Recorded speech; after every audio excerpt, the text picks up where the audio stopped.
Authority meeting for today. Today is Tuesday, May 17th, 2022. Has appropriate meeting notification been made? Yes, Your Honor, it has. Because there are two bodies here, we're going to have each of the groups, the Committee of the Whole, which is your council, and the CDA, the Community Development Authority, will be taking a role at this time. So we'd start off first with the Committee of the Whole. Okay. Alderman Mulder, Here. Alderman Shellpepper, Here. Alderman Kavieski, Here. Alderman Douglas, Here. Alderman Rozak, Here. Alderman Altman-Kloth, Here. Alderman Ellis, Here. Alderman Spiegelberg. Here. And now on to the roll call for the CDA, please. Commissioner Mankey, Commissioner Carter, Commissioner Carlson, Commissioner Mumey, Commissioner Blaska, Alderman Kavieski, Here. and of course, Mayor is here. Great. Well, welcome, Say here everybody. too, Mayor. What? You have to say here too. Here. I did. Well, welcome, everybody. It looks like we have a lot of folks here tonight. That's great. We're going to move right on to joint committee business, starting with the presentation and the discussion of the Rockwell Partners LLC. That's the North Main Street redevelopment project.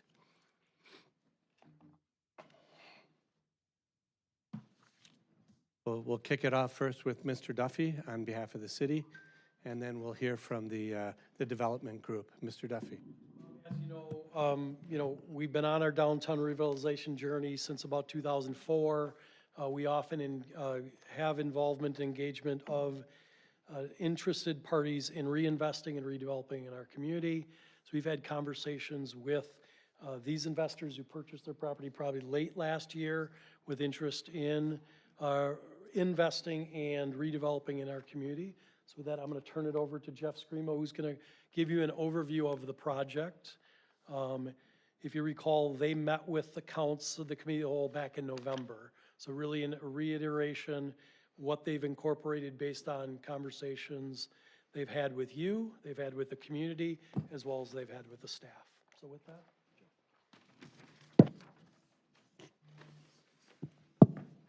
Good evening, everyone. It's our pleasure to be here before you, and just want to introduce the team. With us, we have Jerry and Judy Curry. I don't know if they want to be introduced, but they're on the investment side of the team, and we're grateful for them. They make new things possible in our community. And I also would like to introduce John Coots, who's a co-owner of MSI Design Build. And then, John, if you want to introduce your team. Sure, we have Ann Krogstad here as well, who's our project architect, and we have we've been responsible for the bulk of what you're going to see here tonight. And then I see we also have John Betcher, who joined us, who's also investing in the project and investing in the community. So it's our pleasure to be back before you. You'll remember that we came back in November and asked for your input as far as what you would like to see happen on the site. Since that time, we've done a lot of listening. We've done community outreach around Fowler Lake and with the downtown businesses. And we've had great meetings with the staff. Special thanks to the city staff and for the mayor for facilitating several meetings that we've had to get to this point. And I think this is the fourth or fifth version of the presentation booklet, so we keep modifying it based upon what we've been hearing from the staff, you, the elected officials, as well as the community at large. So with that said, we'll begin.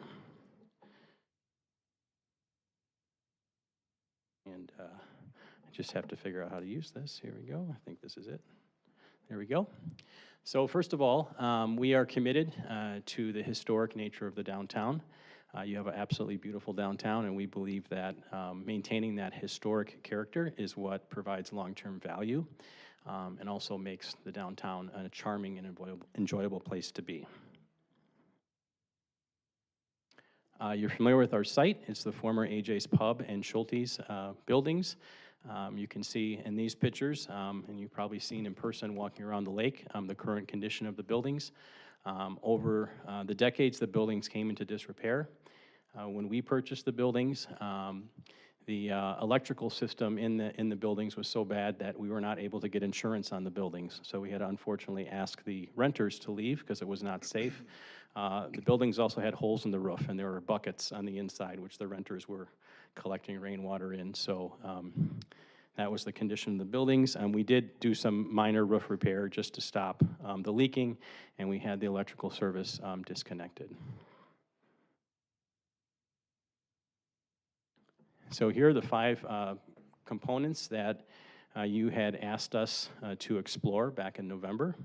So now we're here with more detailed drawings and a proposal of what that might look like for the community. First of all, we hope to expand the public boardwalk, which was part of the city plan since, I believe, 2004. We're looking to increase the public parking a little bit. We're offering to provide public restrooms to the green and the boardwalk and people that walk around the lake. We're offering to add a multi-use community space, which could double as a warming house in the winter. And of course, we're committed to emulating historic architecture. And I think I'm going to go back and forth here, but John and I will sort of swap back and forth and say comments on each of this because John and his team have been instrumental in producing these drawings and putting together what you see tonight. So John, can you speak on this? Sure. So obviously, one of the big goals of the project was to complete the public boardwalk. Right now, with the property that the developers have under control or that they own, we can take the boardwalk to the edge of their property. And so that's what we're showing here. We know that some earlier iterations had some concepts that completed it all the way around the lake frontage there, but we've had a couple of meetings with the DNR, had some very good feedback as far as support for the project, but the design that we show you tonight is really a culmination of 6 months of research work and preliminary engineering showing that extension and planning for future completion of the boardwalk. We've mirrored a lot of the elements from the 2017 boardwalk that was implemented along kind of the north or the south side of Fowler Lake. We've added piers for both private and public use per DNR regulations, and we've added another pier out into the lake for public use, which you see there in the middle.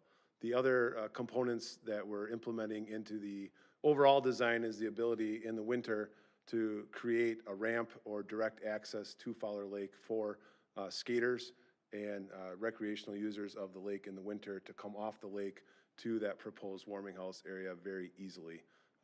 So all of those, I'll say variables or components, there's a lot of back and forth with the DNR on what is allowed or preferred or permitted, and we've implemented that into the design you see here tonight.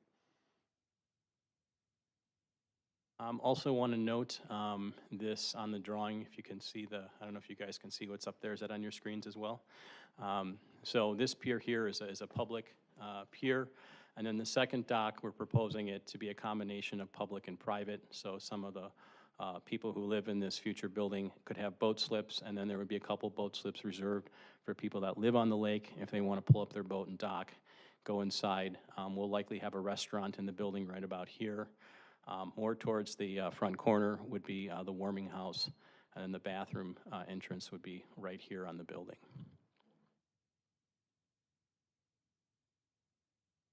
Talk about the parking. Sure. So the other component, or the second component on the list, was to analyze and increase the public parking. So our proposed plan would take the current parking lot, which has 10 stalls or 10 normal stalls for public parking, and it would increase that to 22 stalls. The access onto the street would shift slightly towards the intersection, but this would be a double-loaded public parking lot, and it would also provide that additional support for the businesses of the downtown. We've kept all of the private parking below grade for the tenants and business owners of the building.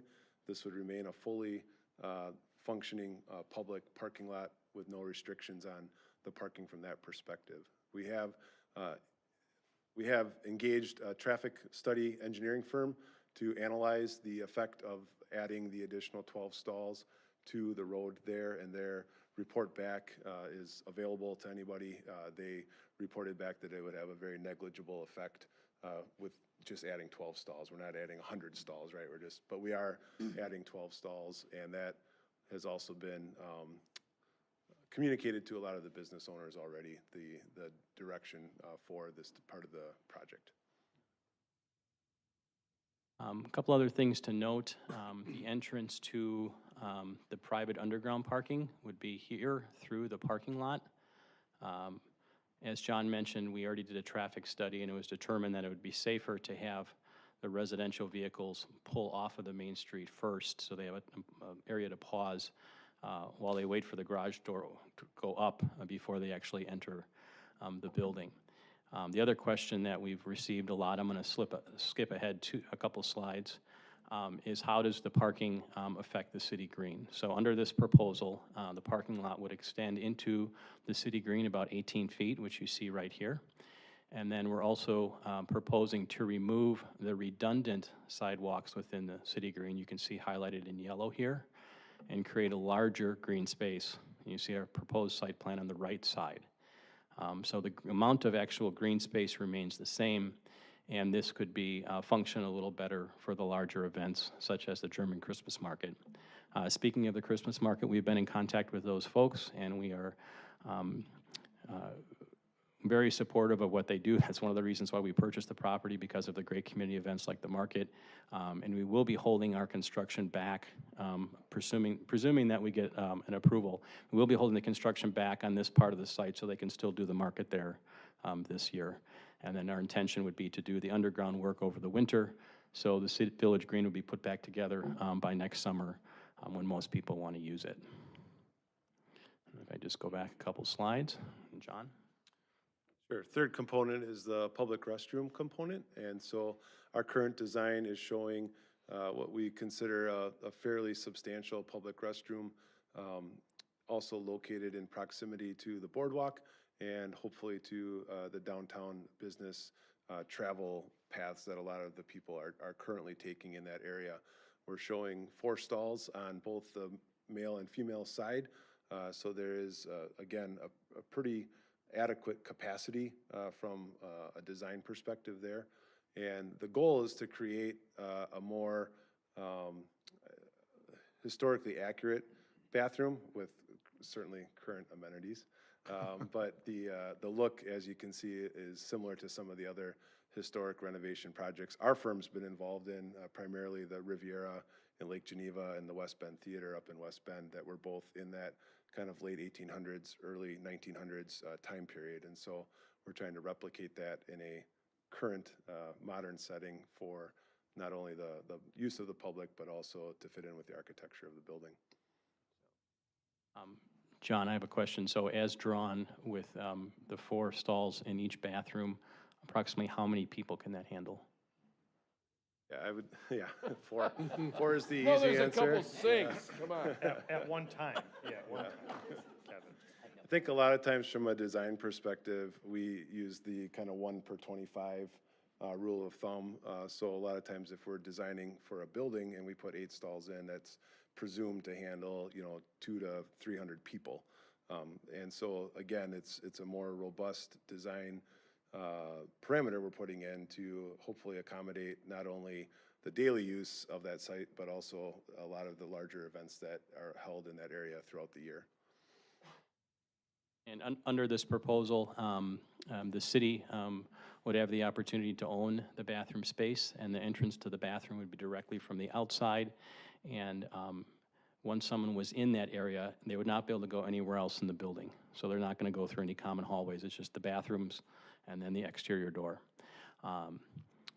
They would be able to go into the warming house, however, which is the next slide. So the use of the multi-use community space would certainly have a lot of different opportunities for the community. The warming house has certainly been a primary discussion among our team and a lot of the, I would say, stakeholders or people that have provided opinions back.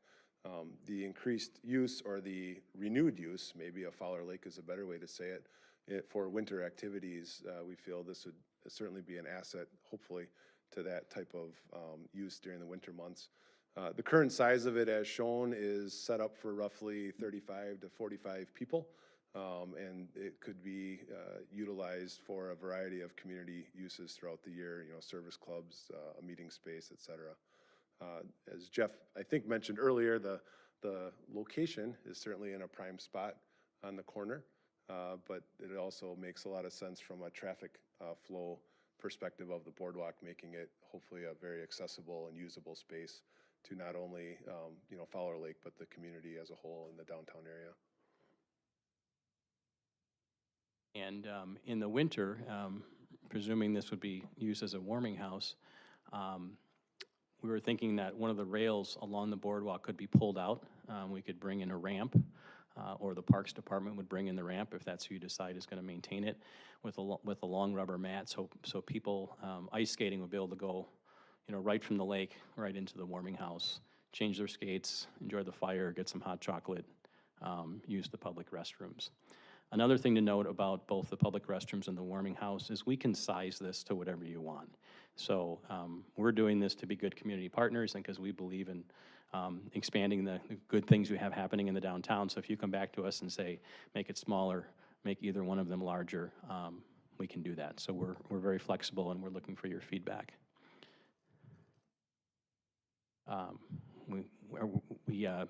I showed this slide a little bit earlier, but again, this shows the existing site plan as it relates to a bird's eye view and the village green, and then the proposed site plan here. Important to note, not only is the green space remaining the same, but we're also increasing the total space for the public by approximately 11%. So that would be the boardwalk space and then the potential interior space. John, you want to comment on this? Sure, yeah. Another big component of this project has really been to put a lot of emphasis on making this look like a building that's been here for a long time and possibly renovated or updated to fit the current business needs and residential needs of the community. So our team, led by Ann, have really spent a lot of time looking at other buildings. Certainly there's a couple of really great examples in close proximity to this site.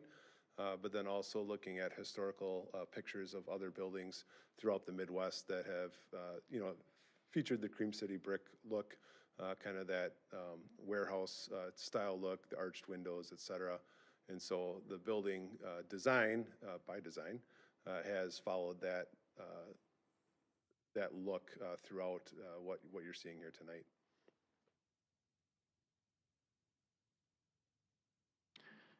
This next page shows some of the architectural detail of our proposed building. So I don't know if we want to have our architect come up and comment on this. Ann, would you feel comfortable?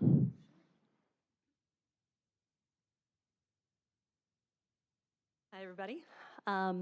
So what you see in these three images, on the left, we have our proposed Rockwell signage, which it's representative of what an older sign would look like on a building, and we felt it would be a great feature location. We have a corner curved wall there, and it's right adjacent to the boardwalk, so it'll have a lot of visible access to people walking along the boardwalk.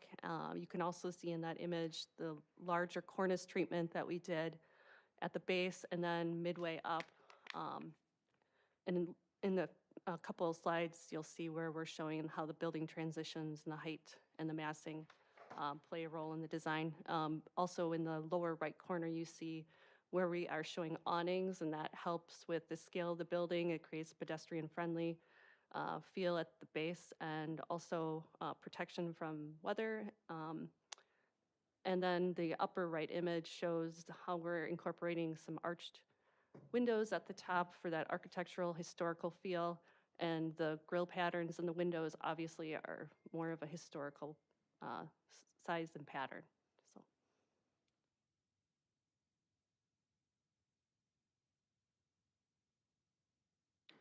Next up, we have our proposed height.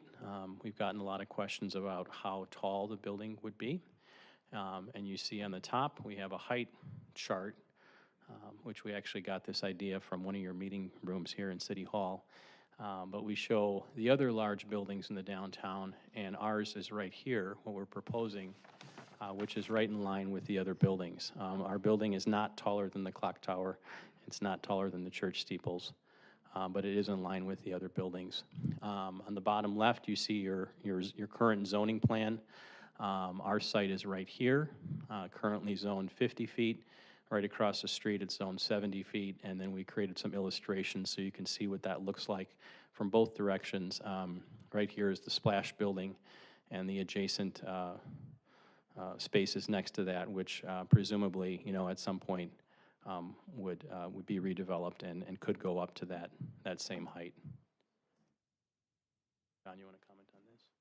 Sure, and then just trying to show from context of how the building would relate to the other buildings immediately adjacent to it on the street, the building on the corner.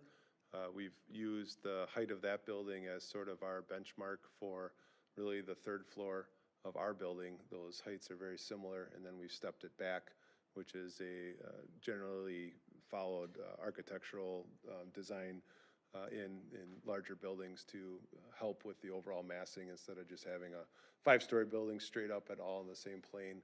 There's a roughly 8-foot setback for the 4th and 5th floors.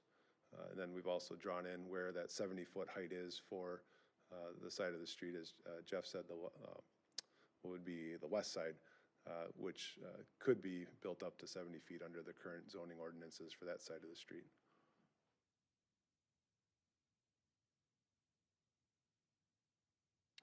Next up, we found this historic rendering, which I think you have a large version here hanging in City Hall, and some of the downtown restaurants have it. But apparently back in around 1885, an artist went up in a hot air balloon above Fowler Lake Park and actually drew what the downtown looked like, which was pretty amazing. We're showing our site and what was next to it. Back then, as you're aware, the Village Green used to be a large hotel. On our site, the buildings actually went out over the water, and they're on wooden pilings. Matter of fact, we believe that the current buildings that are there are on wooden pilings because we did soil borings and the soil is soft. So amazingly, they knew how to engineer and build stuff back then, even next to the water.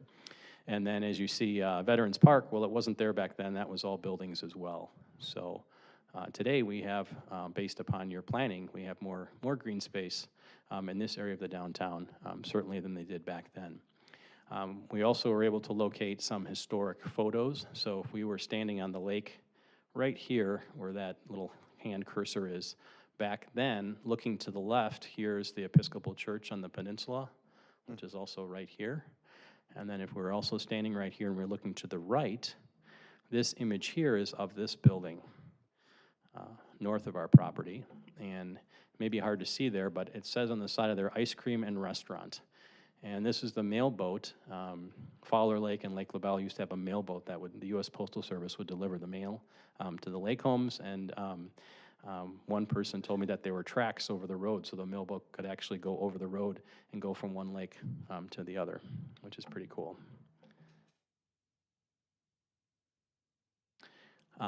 This next page shows a close-up of our proposed site plan. And what we're hoping to create is a really exciting pedestrian interaction between the boardwalk and our building. As you're aware, when many of the downtowns were developed throughout the Midwest over 100 years ago, they fronted everything on the main streets. And if the downtowns had water in them, either a lake or a river, they put the backs of the buildings to the lakes or the river. They didn't really value the water as much back then. It was more of a place to throw garbage and not really be worried about. But today, many communities are actually flipping that, and they're putting their storefronts along walkways on the water. So we've seen this done locally in Milwaukee and Waukesha, and then of course it's just done throughout the country. So we're hoping to create that same exciting type of interaction. As John had mentioned, we did have a meeting with the DNR and city staff, and what we're proposing is approved by the DNR. It's not approved yet, but it's something that they said that they would approve once we get your blessing and we make the application. And then John, you want to talk about this? Sure. Yeah, the other part of the really component of supporting the building is providing the necessary parking that's required for the units there. And in order to achieve that, we do need to extend the underground parking underneath what would essentially be the public parking. There is precedent in Economwalk for this type of construction, and it's certainly utilized very frequently in more urban settings, not only in Wisconsin, but throughout the Midwest. So we're showing here just a cutaway to explain that. It's been a little bit of a interesting discussion point to try to explain how that's going to work, but essentially that part that would become the new parking lot up above on what is currently grade would have private parking extending underneath it. So all of those components would have to go through your normal approval process with the city, with engineering, but there would be, that will be a part of the overall project request in order to support the needs and the requirements for the actual building itself. Just to add on to that, since this will be a public parking lot, this south end of the parking lot can still be used for events. So whenever there's an event on the green, if you intend to pull up a sound stage or beer garden or food trucks, this area still belongs to the public and could be coned off for vendors and trucks and, you know, supply to whatever is happening on the village green. And I just want to go back a few slides to talk about, oh, this slide will do it. A lot of people also ask us about the property on the north end. So we've been in conversations with the owner for the last year and a half. When we first came to the city, Community Development Director Bob Duffy expressed to us the importance of connecting the boardwalk all the way around to Main Street, which is something that we wanted to do. We've had very good conversations with this property owner. We offered him a lot of money, and he decided not to sell. We also had a meeting a few weeks back with the mayor, city administrator, community development director, and the property owner, just asking one last time, would you like to sell? He said no. We also asked him if he would grant an easement along his property for the boardwalk. He also unfortunately said no to that. But we do show here in our drawing that, you know, presumably at some point the boardwalk would connect here to Main Street, and we're proposing moving the existing crosswalk, which is right in the middle of the Schulte buildings, to the end right over here. So that would be part of our, since we're going to have everything under construction, actually move the crosswalk in anticipation of the boardwalk connecting at some point down the road. This is fairly typical in cities, as you're aware, with sidewalks. So the city still builds sidewalks even though they don't always connect immediately, but our anticipation and hope is that that connection will be able to be made. Let's go back to where we were. So here's an overview page. So what we're proposing is what you asked us back in November, which is to continue the public boardwalk, increase public parking, provide the opportunity for restrooms and a community space, which could also be a warming house, and to emulate historic architecture. In order for our project to accomplish all of that, we had to design a building that would have that would be to the scale and have the value to cover all of these expenses. Hence, what we'd be asking through this approval process, and I know you're not going to vote on any formal approval tonight. There's a series of meetings, you know, should we proceed, where all these other things will be addressed in more detail, but we are asking to go higher with the height, a little bit wider with the footprint, and then we're also asking to be able to do the private underground parking. And then here, in order to fund those public improvements, we're suggesting that TIF is used, and as you're aware, the TIF money is not existing money, it's the future money that the new tax assessment and the new value of the building will bring. So right now, as the properties sit today, the current assessed value, I think, is between $1.5 and $2 million. With our project, as we've proposed, the new assessed value will be over $30 million, so you're going to have a significant increase in your tax base, and we're proposing that for the public components of the project, that the new tax revenue for a period of time is actually funneled back into the project to pay for those items. So that's what pays for the boardwalk, the bathrooms, the warming house, the parking lot, the public utilities, et cetera. So with that said, we're getting close to the end here. John, you want to make a few comments on this? Yeah, just kind of in closing, again, showing some more renderings of the building. Our desire or our direction and our collaborative goal has been to provide a project design that we feel is very complementary of the vision of Economwalk while also meeting the goals of the developer. And so that's the packet that you've seen here today. We've had a tremendous amount of feedback, and we've really tried to take all of that feedback into consideration and very systematically address it in the design. And so our team is very excited for the opportunity to move forward on this project with Jeff and his team, and we look forward to comments and questions on the proposal that you see here tonight for the first time officially. John. And just a word about the community outreach that we've done. As you're aware, we went around Fowler Lake back in November, met with several business owners, met with you to get your feedback, and then we've done that again recently. So we recently went around Fowler Lake again, spoke with many of the homeowners on the lake, got some really valuable feedback, which we've already rolled into this final presentation, which you're seeing tonight.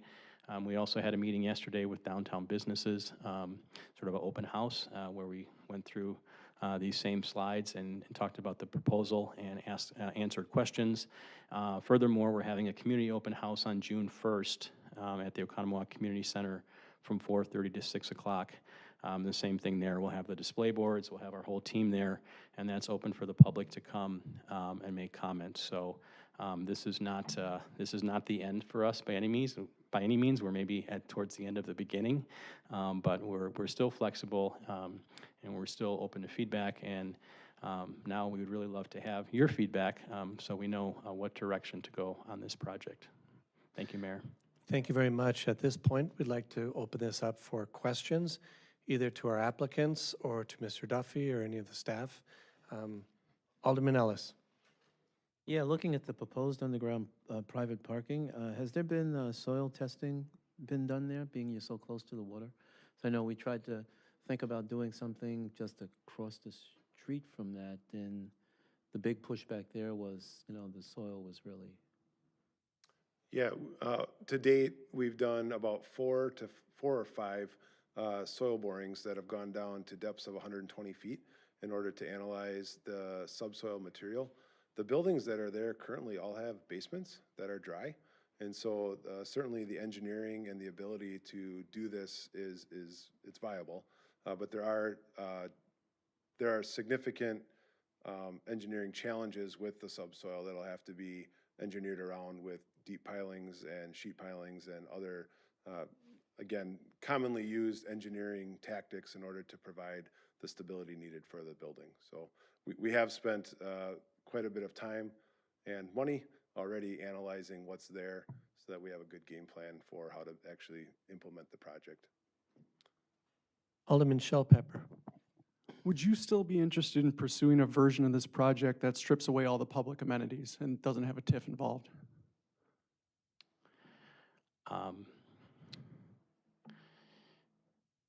There's 2 answers to that question. If you're asking our personal opinion, our preference is to do what we've presented to you here. Right. Our preference is to give you sort of the Mercedes Benz version of what could be here rather than the Chevy version. However, we understand that you hold all the cards. So you decide what we do across the board, and we respect that. If we had to build a smaller building, as I mentioned earlier, there would not be the value there or the tax base there to pay for the public improvements, and we would have to take things away from the structure itself. So I'll give you some examples. So perhaps rather than using real brick, we may use thin brick. We may reduce the quantity of windows. We may take off some of the molding. So with making the building smaller, the value drops. We don't have as much money to invest in the exterior architecture, and certainly we wouldn't be able to provide the public improvements, so that would mean There would likely not be a warming house, a bathroom. Right, well, I'm asking you specifically if you'd be Yeah. interested in it without the public improvements. I understand that wouldn't be a Yeah. part of it. That's what I'm Yeah. trying to get, because you specifically pointed to the public improvements as being a reason you're asking for this larger building.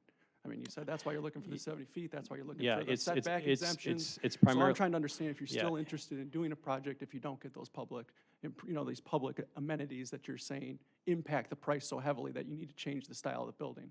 Yeah, that's a good question. And just to clarify, it's primarily the public improvements, but it's also the cost of doing a building that looks like it was built in 1890. By today's standards with material and labor costs, it's very expensive to build a building that looks like it was built in 1890. So those are the reasons for the scale and the value that we're trying to create. But I just go back to my first answer is no, our preference is to give Oconomowoc the very best. Alderman Altman-Cloth? Jeff, you kind of touched on this briefly, and I just want you to go over it again. Yesterday in the open house with the downtown business owners, one of the concerns was, could the building owner close down the bathrooms, a couple of years from now? So can you just kind of, and like I said, you did kind of touch on it a little bit, but can you just go into a little bit more detail on that? Yeah, just so they great know? question. Yep, so what we're offering, and it's up to all of you, is that the bathrooms would be city-owned, and if you want the community room warming house, that would also be city-owned and maintained. And there would be complete separation from the bathrooms and the warming house and the rest of the building. So your answer, which I know what your answer is that the owner can never come in and say, we're taking the bathrooms away? Correct. It would be city-owned, so it'd be, the building would be set up as a condominium, and those would be retail condos, which the city would own, yep. Alderman Mulder? The TIF dollars that you had in there, 5.2, something like that, was lower than what we'd talked about previously, and I don't see a lot of material changes to the building. Does that affect the private areas then? Is that because we're not doing the boardwalk out over the water? What's Yeah. the primary driver of that TIF being lower? Yeah, I'm happy to provide some clarification on that. You do have all of the numbers. You got the original numbers that we proposed. And then you should have the numbers that the city staff and your consultant worked on. I did create a spreadsheet which shows them side by side, which I'm happy to pass out, which actually shows the changes. I will say that the city staff was extremely helpful for us in this process to work with, and the mayor was very, very helpful, and the mayor negotiated very hard on behalf of the taxpayers. The number did come down. We are squeezed on the improvements specifically for the utilities. I'm happy to pass out the sheet now. It actually gives the breakdown, if that's okay. Maybe bring it and then bring it into the closed session. That's probably the most appropriate. Okay. Problems, Counselor? Well, it was anticipated that the negotiations between us and them, in terms of how much they want, would be talked about in closed session. And then, obviously, you can't do anything until the entire public understands, because you may tell them to go to where, and then it doesn't make any sense for them to put themselves behind the 8 ball with asking for twice as much as what you're willing to give them, I think. But it's all part of the negotiation. It's up to you if you want to deal with that right now before we're done talking about it. Who cares?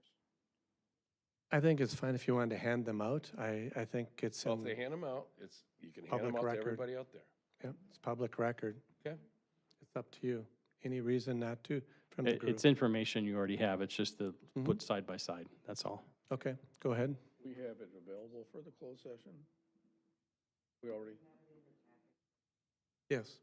it's already in the packet for Yep. the closed Yeah, session. let's let everybody in on this. What would be the It's- purpose of the closed session? The point of the closed session is that's where the negotiation is, where you as a council discuss the numbers and what's going on in closed So session. they're gonna make the ask in public right now, and you go into closed session if you want to counter their ask. Don't do that in open session. No. Okay, they want $1 million. You're only willing to give them $10. You wanna do that in public. I'm okay seeing it So, I mean, if you got stuff Okay, we should yeah, I see, we guess should see. per the city attorney, We already have it. for the purpose of the ask, I can distribute this. John and I will make a couple comments, and then it's up to you where you go from there. Can we put it up there so everybody can see it? Bob? If they don't have a picture of it, no. Unless you can get I it in mean, there. otherwise it's kind of Have like that ready for the closed defeating the purpose. Oh, he I does. agree, but Okay. I know, you try to kill him. Try to help.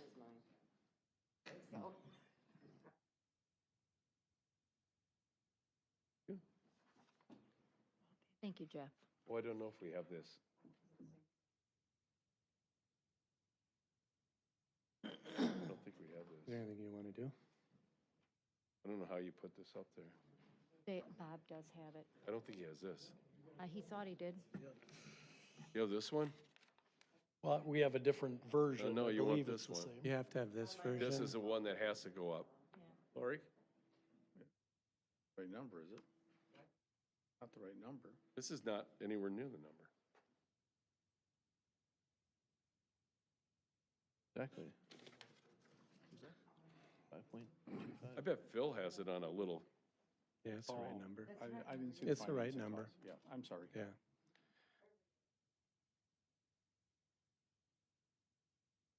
For those of folks in the audience or listening, what you have in front of you are basically part of the discussion that will be going into closed session. It is now part of the public record, and you have full access to that. And I think they're going to present it up here. no, they're not the same. Yeah, the only thing is it doesn't have the Not anywhere financing near part. the same. That's it.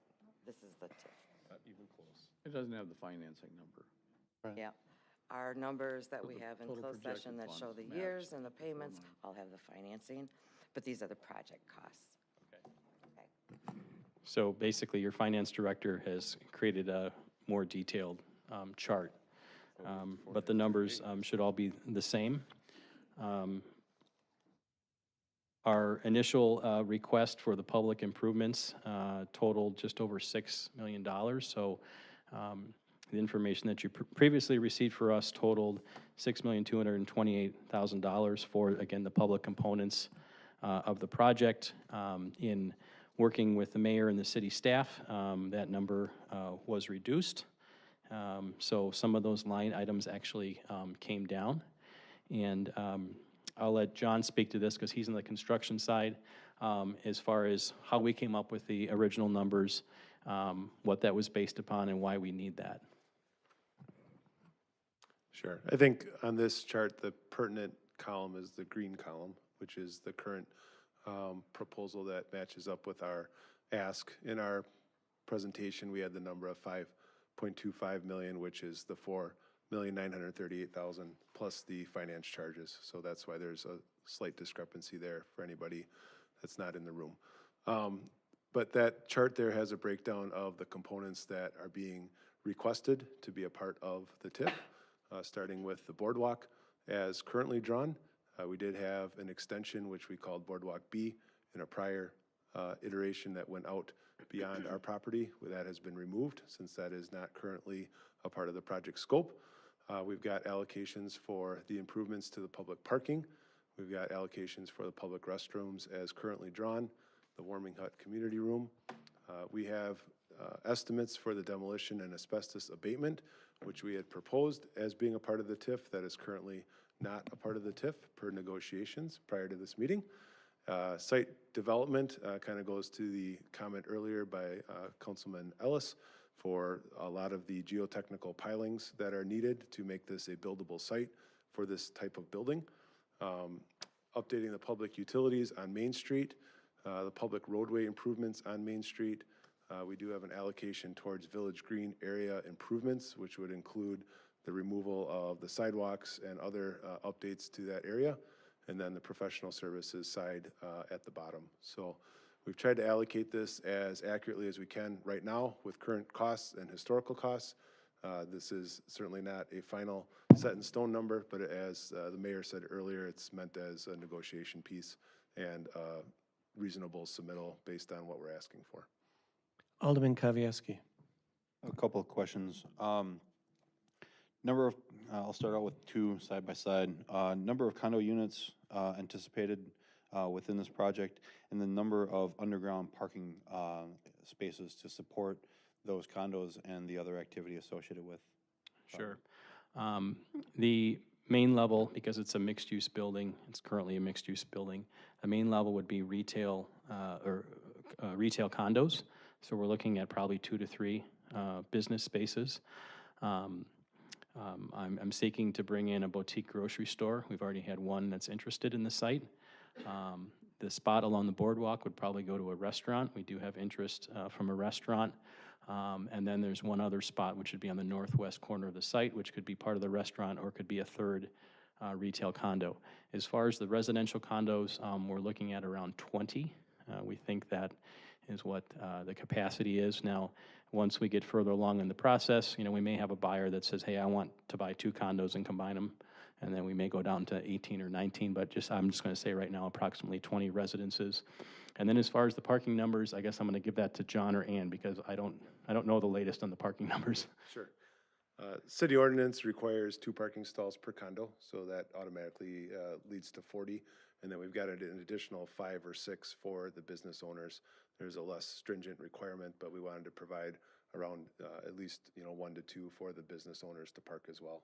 So right now it's right around 46 stalls that are laid out with the current layout. Follow up to that. So there was some mention of current value of the property. Current value is $1.726 million. The city currently realizes out of that approximately $8,135 in taxes. Your project is proposed to estimate out at $35,887,000 with a guaranteed value of approximately $32 million. With the realization of that guarantee, the city tax that would be received is approximately $151,000 with a total taxable base of $492,000. So it's a significant increase in the value associated with the property. That value or increment associated with that is what we use as a baseline for TIF. I know some of us have gone through TIF before. Some of you in the audience may not be familiar with what TIF is or how the increment works.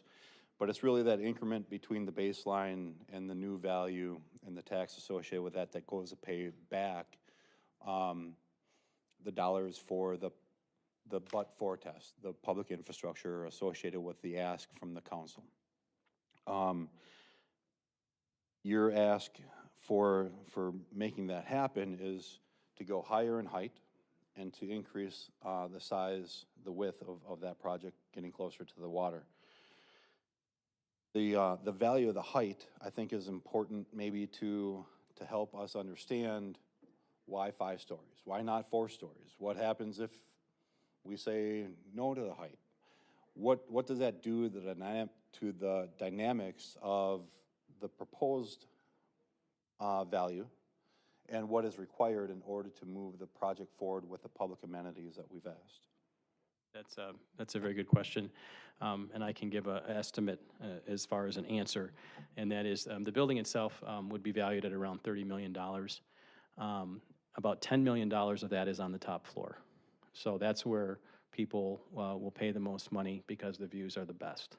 So if you reduce the height, it'll go from a $30 million building to a $20 million or less building, which means we have less money to do the really high-end architectural detail. So like I said earlier, we may go from real brick to thin brick. We may reduce windows, reduce moldings. We would still meet all of your plan commission requirements as other projects have done, like the Worthington building. So we could certainly scale it back and build something along those lines. And then there wouldn't be as much money if you decided to do TIF for the public infrastructure. So if you took a third away from the TIF numbers, then you'd have to decide, well, what do we want to lose on the TIF? Do we want the community to fundraise for the boardwalk rather than have the taxes pay for it? Do we want to give up the bathrooms or the warming house? That would be your decision.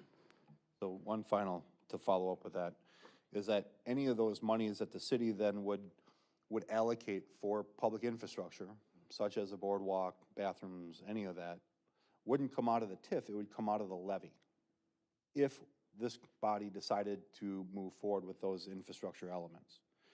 And that is part of the discussion that we'll come into, but I think it's important for you and the audience and the public to understand that that's how this thing financially works in order to provide what we've asked as council for public infrastructure support, and that I've heard for years. I mean, it would be nice to have the boardwalk complete. It'd be nice to have the bathrooms to support the activity on the village green. It'd be nice to have the warming house. All of those items, if we were to adjust some of the requests and those items to be taken out, probably wouldn't occur.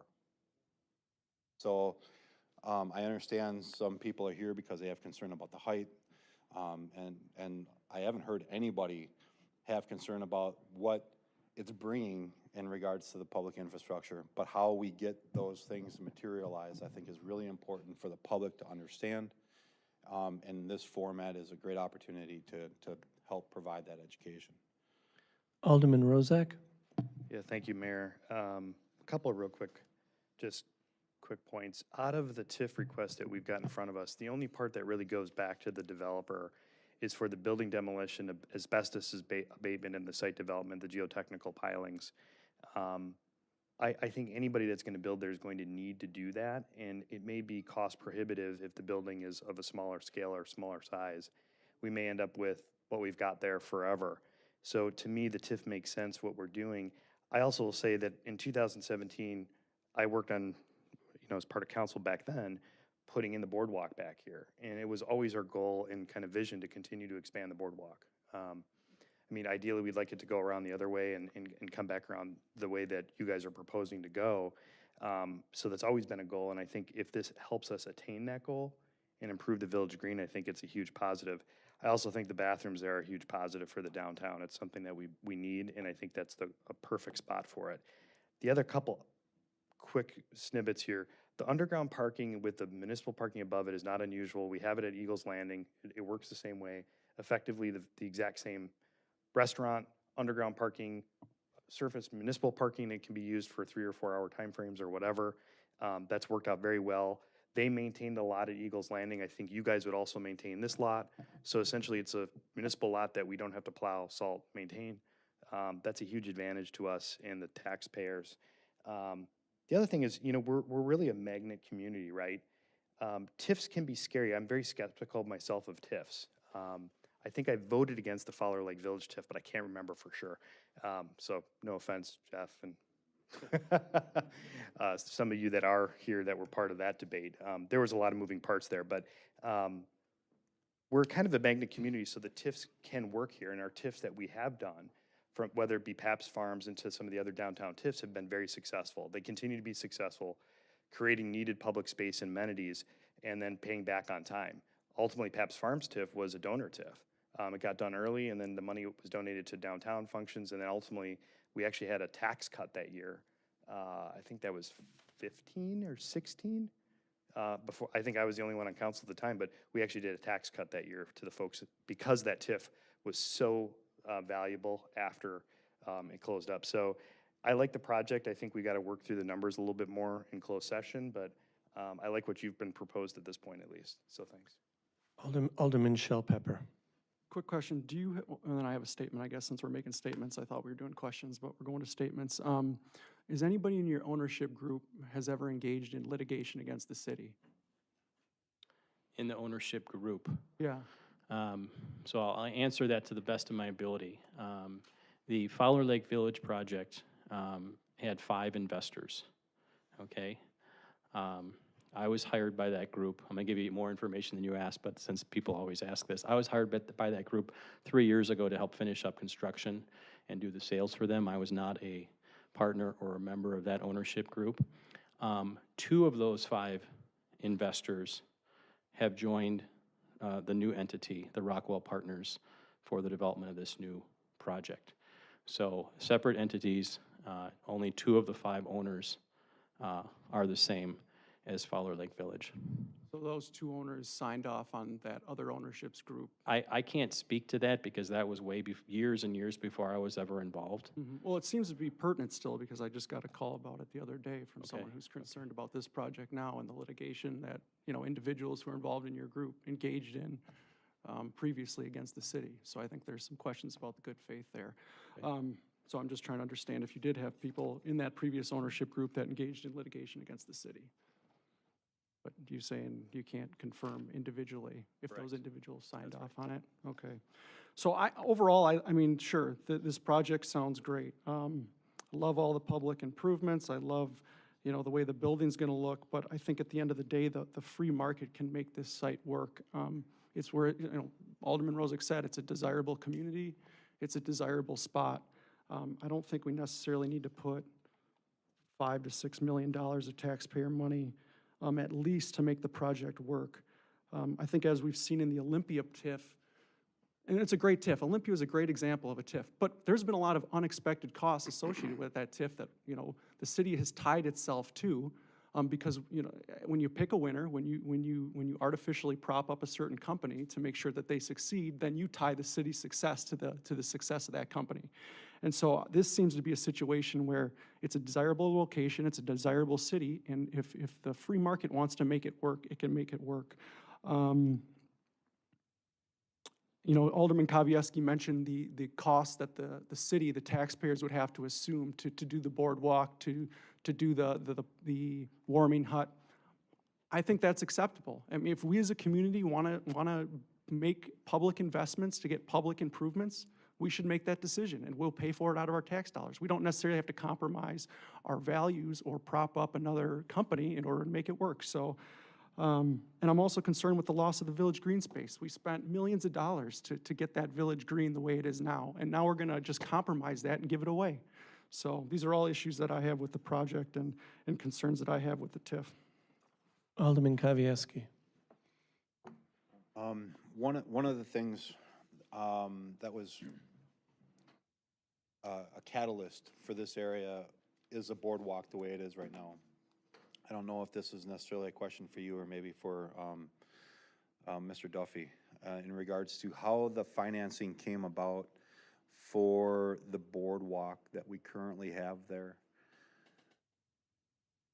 And I'll follow up with a reason why I'm asking a question. Well, there were a couple different pieces. Obviously, we were challenged by the Greater Milwaukee Foundation, the Economic Area Foundation, which became a catalyst.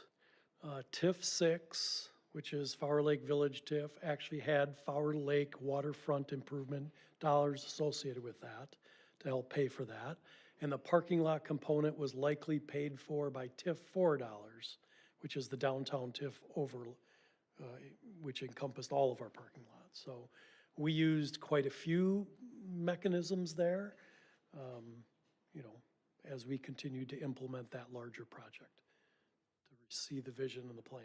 Thank you. I think that's a really important, hopefully that helps a little bit in regards to the public as well as others on the council to understand how our downtown came about to where it is right now. And it wasn't necessarily through large investment of levy funds. It was as a result of public-private partnerships and other TIFs that allocated funds to see the improvements that have created what we all enjoy as a community, to go and enjoy the waterfront, the events, the shops, the restaurants, all of that. If we wouldn't have had those structures in place, we wouldn't have seen the improvements because they didn't occur prior to that, and we would probably remain somewhat stagnant or before that all started, in a state of decline.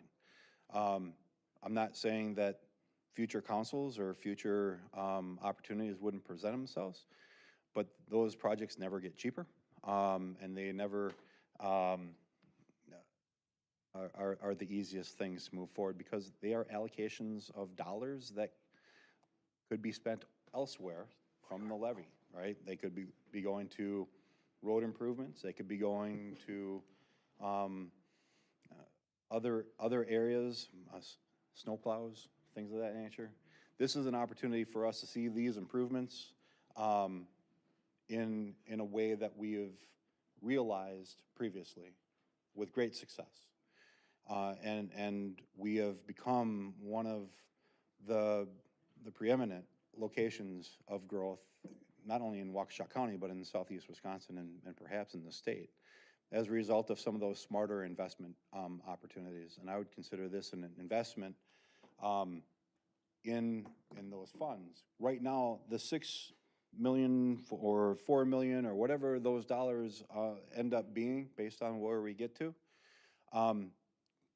don't come out of an account that currently exists, because that dollar amount doesn't exist until the increment comes into play.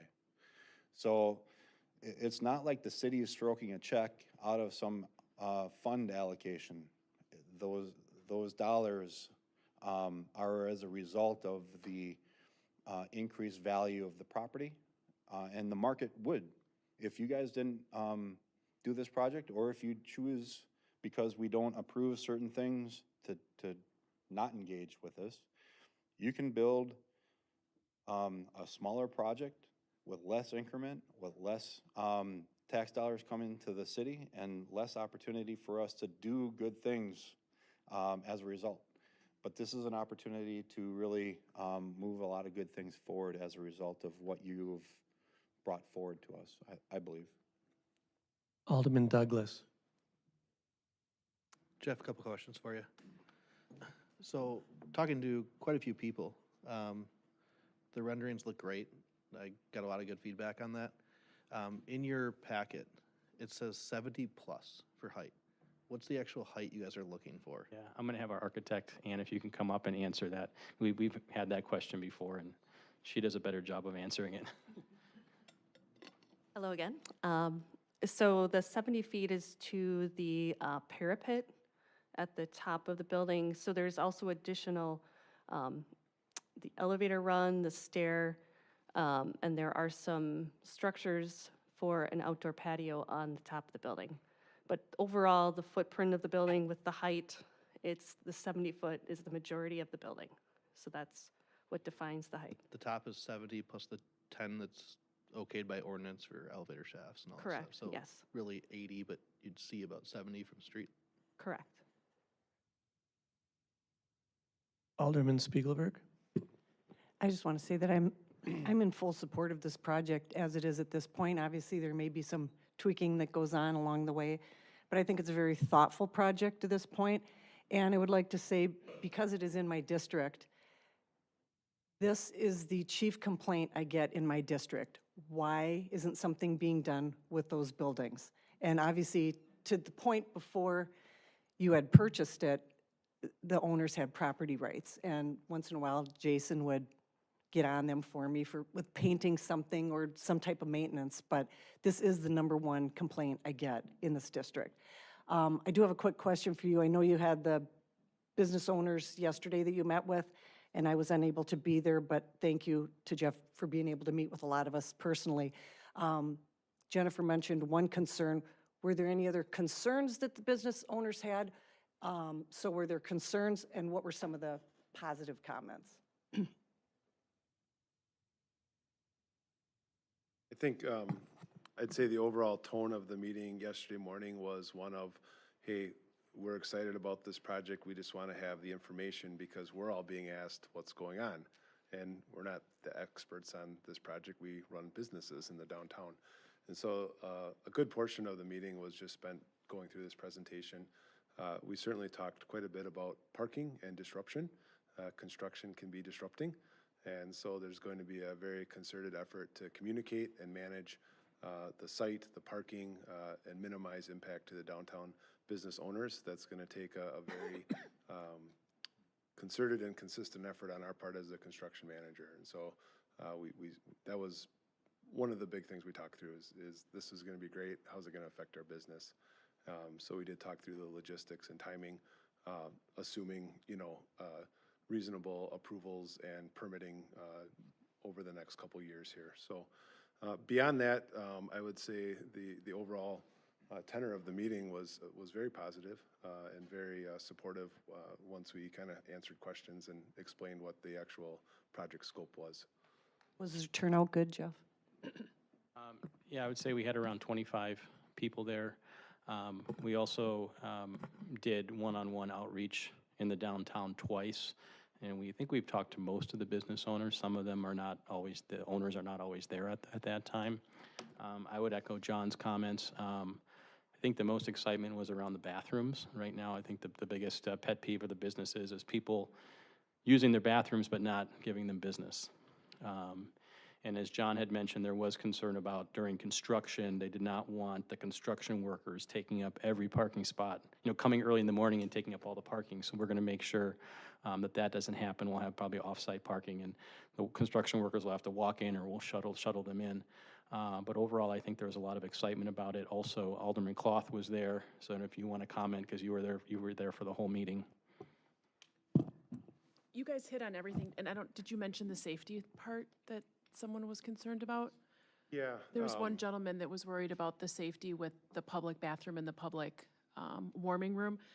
But then Jeff went into quite some good detail about cameras, making sure. Yeah, I forgot to mention that. So our building, like most new buildings, will have cameras on all 4 sides, both on the main level, but we can also put elevated cameras. So we can put a camera looking at the entire boardwalk, even the existing portion. We can have a camera overlooking the green. We can have cameras at all the entrances of the building. Those cameras are typically on like a 30-day recording loop, so it can be gone back and looked at if there's an issue.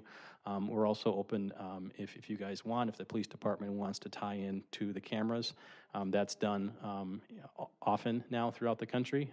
We did that in Waukesha a lot, where the police department had a live feed, so if something was going on downtown, they could just look on their computer and actually see in real time what was happening, and we're open to all that. And one thing that Jeff and I talked about afterwards too is that area in Oconomowoc it's pretty high traffic. So I think the chance of, kids loitering and doing things they shouldn't be doing, hopefully won't happen. Alderman Rozak? Yeah, real quick, just to address a few questions that Alderman Shellpepper had. I was around when we had the litigation with Fowler Lake Village. I was actually at the mediation. That litigation was really not so much related to the activities of the owners of Fowler Lake Village, but rather promises made through an MOU with mandatory language in it, approved by our CDA at the time when it had more power. And it bound the city to terms and conditions which we were not able, capable, or agreed to later on. So that was that litigation issue. Didn't really stem from anything specifically with Fowler Lake other than them trying to enforce their rights under the MOU, which was poorly written at the time. The increment also that they're going to create is not just for the city. The numbers I've looked at would be, after this is paid back, a $340,000 increment to Waukesha County Technical College and our schools. So after the TIF is completed, you're looking at $340,000 going to the schools and WCTC after this project is completed. And that's a big plus for me, because I think ultimately that helps me as a individual property owner taxpayer when there's more teachers added, or there's things added to the school system, to take some of that weight off of our shoulders. These type of commercial projects are actually ideal for that, because they use less schools, things of that nature. They bring in the tax base, and that drives it back to the schools. As far as one of the other point that we shouldn't compromise our values, I completely disagree with that. We're not compromising our values at all by looking at a TIF here. Our TIFs have been very successful, and I think it's a smart development tool for downtown in certain circumstances. Now, when am I going to reach my breaking point? I don't know. I voted for a couple. I voted against a couple. Maybe this is the last one. But I think what we've been presented with and the public combination of the amenities makes sense where we're at now. Alderman Mulder? So the question before was, would you do this project without the community portion of it? And it seems to me that for the council to approve the setbacks and other things you're looking for and not be able to take advantage of a TIF to go along with that makes it even more one-sided for you. We give you what you need, and we don't get to extract value, which is the one way that we can really help our city grow, is through TIFs like this. But we look at the but-for test, right, with a TIF, would this happen? And I look at the $200,000 in demolition and asbestos, regardless of what you build, that's a sunk cost for whoever wants to build something there. Site development, 1.5 million years is bigger, so maybe that's $1 million. You own the property. Right now, you can build a structure 50 feet high on a small footprint with no setbacks. Anybody can do that owns the property, and those costs are simply too high in my estimation to put a small building there. So if we don't, so my logic, if that's true, if the size of the building that's allowed without any setbacks can't happen because the structural costs of doing that is too high, then we need to allow the setbacks that you're asking for, so that the reduced setbacks, so that you can make the bigger building. And if you're gonna make a bigger building, why wouldn't we take advantage of that and get our, get everything done, whether we do the warming hut or the restrooms, but at least get the changes made that need to happen to the public green, because there are some problems with that to get the boardwalk completed. So from my standpoint, this is really the one type of project that works there. It won't work to have a small footprint building there because of all of the sunk costs that need to go in that. Would you agree with that sentiment, that those costs are simply too high for a small footprint? Yeah, I would, I agree with that overall. I just want to, first of all, agree with the fact that, if we develop the site, we have to tear the building down regardless. So that's a sunk cost. And we were told that would qualify for a TIF, but we understand that that's up to you and that's debatable. Just want to make a clarification as far as the underground site work. Based upon the soil borings that we did, and based upon the old images of the buildings being over the water on pilings, we believe that the current buildings are on wood pilings.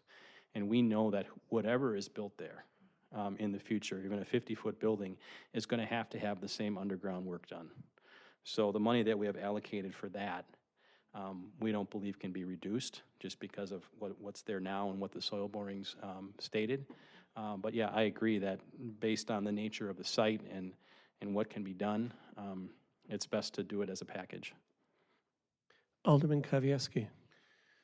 One other thing that I heard from some residents that I think is really valid is traffic and additional parking. You're gonna have a restaurant. That restaurant's gonna have people that come in and visit it. We're gonna have the warming house and the bathroom. All of that is gonna bring more people. Parking is an issue downtown during events. We just had the CDA meeting. During events, we're an event-driven destination downtown. And we also talked about how we can take a look at some of the funds allocated to other TIFs to make sure that we get parking sooner than later. Because it's going to be a need with a project like this moving forward, with other successes. So I just wanted to say that in the CDA meeting, it was encouraging to have that discussion and to start to explore those opportunities, because if this does move forward, it will help to increase the energy. I'll call it energy downtown. It's incredible to see the number of people walking, visiting, not only from our community, but from places all over the world, especially during German Christmas market. So we're gonna address some of the parking concerns through existing opportunities. And from a traffic standpoint, I think some of the traffic will be addressed depending upon where the parking gets addressed. But you'll see a continued number of vehicles going through the downtown. I get it. I live a couple of blocks away from the heart of our downtown. It used to take 2 seconds to turn off a Locust Street onto Wisconsin. Now sometimes I wait for a while. But I get to walk downtown and enjoy everything that is now available, that wasn't available not too long ago. So for those of you who mentioned parking, what are you gonna do about parking? What are you gonna do about the traffic? Traffic is what it is. It's not gonna go away until we get flying cars or whatever, fun thing Elon Musk has coming up. And the parking will be addressed. So, message heard, and it'll be addressed. Any other questions or comments from council at this time? Well, thank you very much for coming and bringing a presentation. Also, thank you, Mr. Duffy, for getting this started. For the next item on the agenda, I'd like to ask Madam Chairman of the CDA to bring her group together and adjourn this portion of the CDA meeting as a joint meeting.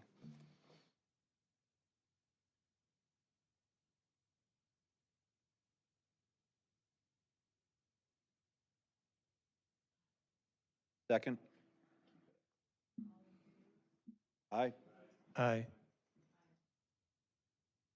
Okay, officially, the CDA meeting is now closed as part of this joint meeting. The Committee of the Whole, the meeting you're at, still remains open. I just want to give everyone a heads up. If you have questions or you want to share comments with the council, there are blue cards. And those blue cards will be in the regular council meeting, not in the Committee of the Whole meeting. And so that's supposed to start right now, but it looks like we're going to run a bit late. And so thank you for your patience, and we're going to continue moving forward.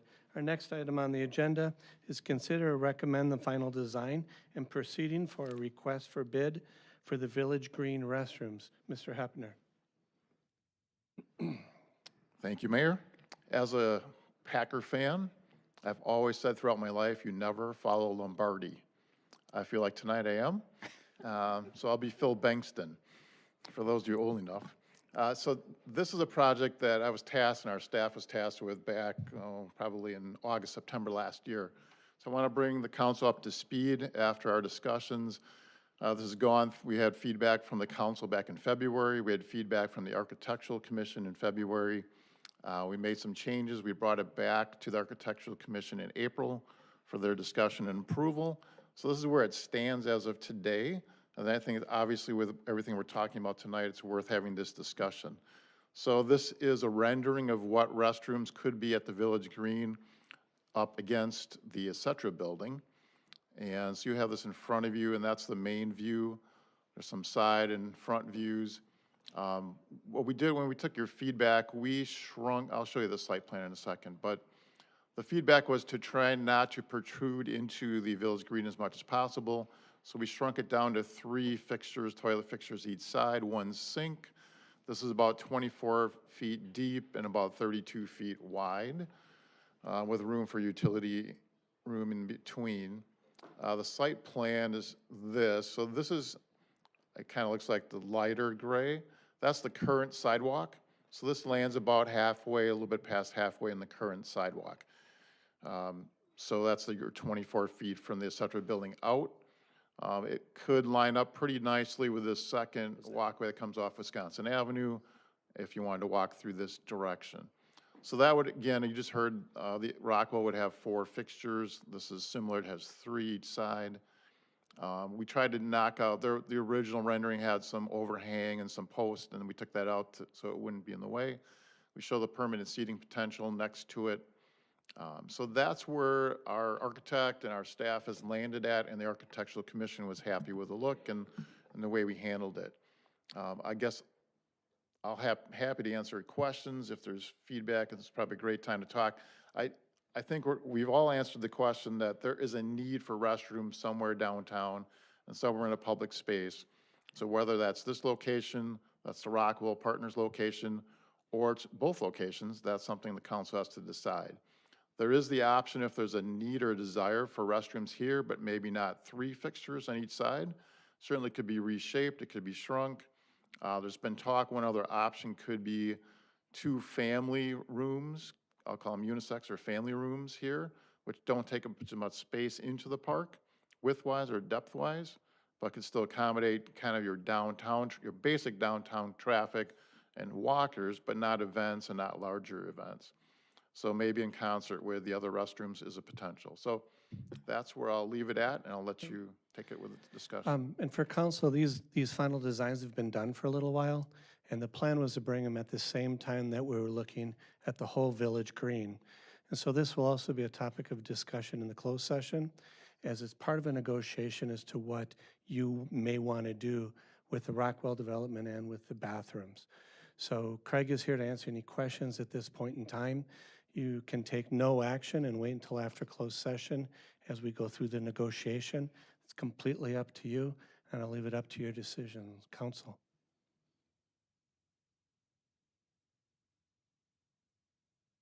Alderman Rozak. Can we start calling it City Green and not Village Green? No, nobody was listening. Not on the agenda. It's not on the agenda, oh, okay. So I agree. We started looking at this a while back. We actually put the funds into the long-term financial plan probably 4 or 5 years ago to start looking at this. I think we need it. This is a great time to have the discussion with what we're looking at across the street. I personally don't think we need both on Village Green. I don't think we need 7 stalls per sex within 120 feet of each other. I think that's overkill. I think the amount that we're looking at between 360 and 410 is low, and it's likely a higher value. My suggestion would be, and I thought a lot about this after looking at the plans, is that we should keep the money in the long-term financial plan and wait for a year after the substantial completions of the bathroom at Rockwell to see how bathroom usage in that is working, how it's flowing. If it ends up that Rockwell is in fact too far out of the way and someone is gonna run into one of the other places instead of going to where we're going to have a signed public restroom with really nice facilities, I don't know that if those people aren't gonna walk 100 feet to that bathroom, why they would walk here and not just walk back into Roots or Lakers, well, et cetera. That's old And school. see, one of the options too is we have not confirmed that we're doing Rockwell. True. So we want to make sure that we keep all of our options open. I did ask one representative from the downtown business district that has done a survey and has reached out to the local businesses, and I don't know the results, but Sarah Ninman, would you please come up and give the results of the assessment of the local businesses that have requested this are in the direct area in this, where this is going to be located. Ms. Ninman. Thank you. Thanks again for hearing me yet again about the need for restrooms. It's been the topic of conversation around town, and Jeff and his team did a great job explaining yesterday and has engaged with the downtown businesses about their project, which many of the downtown businesses are very excited about, including the additional bathroom in there. Many of the businesses that have engaged with me recently, as I sent out an email, and I've talked to several of them about what the project looks like, but then still, is this a warranted thing that we feel that we need? Many of them, around 30, have engaged with me at this point, and 29 of the 30 that have responded have been asking that it's not an either or, that it's an and. They feel that they definitely think that the additional Rockwell project, if that goes through, would be a great asset because of the increased traffic with the boardwalk, the increased activity coming off the lake, but it still is not that it's far away, it's just that it's in a what seems to be a private facility, and many people feel that a public restroom on the Village Green, although it's not encroaching on any of the grass of the Village Green at this point, still would be more accessible. And listen, we're gonna always have a problem with, we're not talking about events, we've made that very clear, and we're always gonna have a problem if we've got a problem with traffic and parking, we're always gonna have a problem with bathrooms. It's just bringing more people. So you, as a council, I'm asking to consider, is this something that you're worth giving the community another place and alleviate what the excess amount of usage on bathrooms on businesses. I know many of the businesses, or a few of them, have reached out to you saying that despite the fact that that they support the Rockwell project, that it's gonna very much help, but it's not gonna solve, and nothing will completely solve, but they do feel that it's an and not an either or at this point. Do we have any The feedback. questions for Mrs. Nidman? Alderman Kavieski. There is an opportunity, and I know we'll discuss this more comprehensively in the closed session, to expand the size of the bathrooms within the Rockwell project. Is it location or number of stalls that is one of the primary drivers? Question one. question. Two is, from what I understand in talking to some of the businesses, is not only number, but timing. If everybody could get it done yesterday, that would be great. I think no matter what we do, we need to come out of here with some kind of short-term solution that may not be permanent to accommodate for the short-term need within the next year. So I'm on board with that, but is it number of stalls or is it location? I think it's more location. I think it's more location and just identifying, they will still default on that side of the activity of the busyness of downtown there. They still will default, just as much as if you're gonna have bathrooms down at the park, you know, people waiting to walk all the way around, or Fowler Lake. Fowler Lake Park doesn't give us any value, you know, being over there, even though there are additional bathrooms, or City Hall we've talked about too. So I think it's still location. I mean, you now have Mullins right out there. You're gonna increase the whole boardwalk. I think you're asking more people to come in, and I think we're giving less amenities for them at this point. So I do think it's a lot of location. And again, when you decide if that that restroom located in the Rockwell is going to be maintained by city, that's a different story, right? Like that's got to be the conversation. Being in the Avenue Square Mall as a tenant and talking to the owners of there, they have become public bathrooms in there. We have had to shut them and lock them, which is not the easiest thing to do for the tenants by any means. We almost need a bathroom attendant because of the abuse that the bathrooms take. The project looks beautiful, and I hope that many people coming off the lake or using the restroom or using the boardwalk sitting there are using those bathrooms. But I have also managed the bathrooms at the Roosevelt, and I can go into detail of the things, full undergarments being flushed down and $5,000 worth of damages happening at Avenue Square. Like, these are things, I can go into more detail of all the things that happen in the bathrooms. You almost need a bathroom on the Village Green that you can, in a sense, shower down, because it's going to happen. It's not a matter of if, it's just when. Thank you very much. Any comments, or should we move on? Thank you very much, and thank you for doing the research. I'd like to, Alderman Mulder?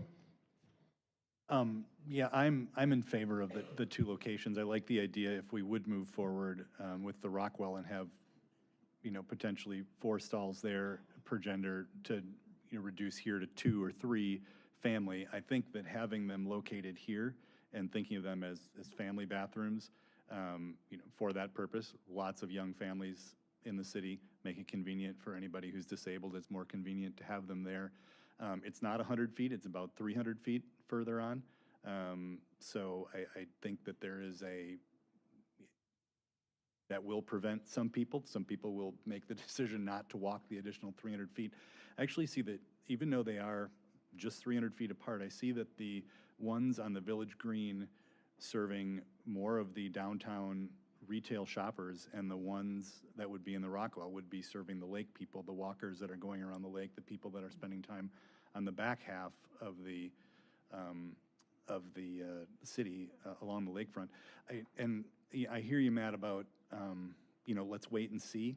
But if we only get one shot to put those in. If we're gonna start moving dirt around again in the Village Green, we don't have any utilities running there. So if we don't put utilities in when we're making other adjustments to the Village Green, we're gonna have to go back and tear it up, and now it went from a $350 to put those in to $600 to put those in, because we just ruined the work we just did. So I'm in favor of both. I do think, I don't wanna spend $1 million on bathrooms, so I think we maybe economize and compromise, but I think the need is real to have them both. Any other comments from council? Alderman Spiegelberg? Where's Craig? Oh, there he is. Okay. He's hiding. So I also like the idea potentially at a minimum of doing like the 2 family bathrooms, 2 or 3. But how would that affect the cost? You mentioned that, so I'm thinking maybe in your mind you have some kind of a range of cost. It'd be less. I'm familiar with doing that kind of system in a different place, and basically a family restroom is about a 8x8, 9x9 space per. So thinking about depth, you're probably looking at 10 to 12 feet coming out, which is then back within the planting area. so you don't infringe on the sidewalk. So it's still, the width would still be along the building, probably the same, but depth wouldn't be as deep, or depth would not be as deep. How about that? So and the cost would come down for sure. But what that is, I don't know.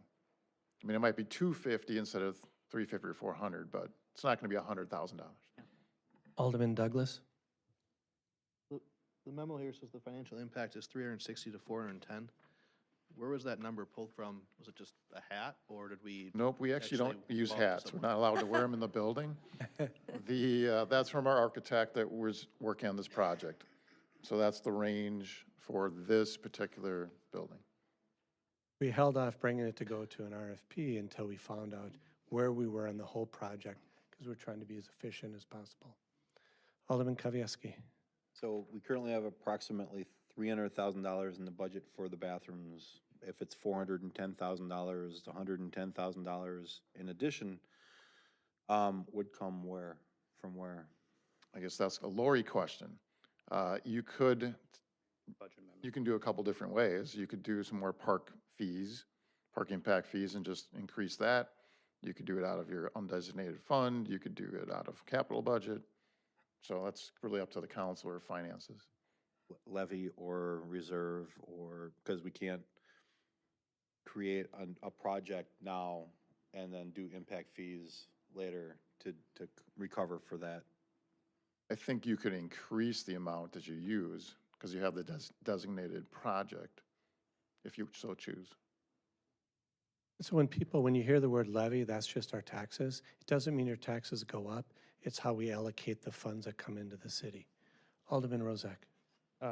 I think we would need to do a budget amendment at some point if it exceeds the 300 without regard, and that takes a super majority. But early on, when we had some earlier plans of a pavilion and bathroom structure, the ironic thing about the whole quote-unquote location issue is that was actually on the other side of the Village Green originally. So the very first set of drawings that were created by the Village Green Pavilion Bathroom Committee, whatever it was called, there was probably some acronym too, like VPGRMR.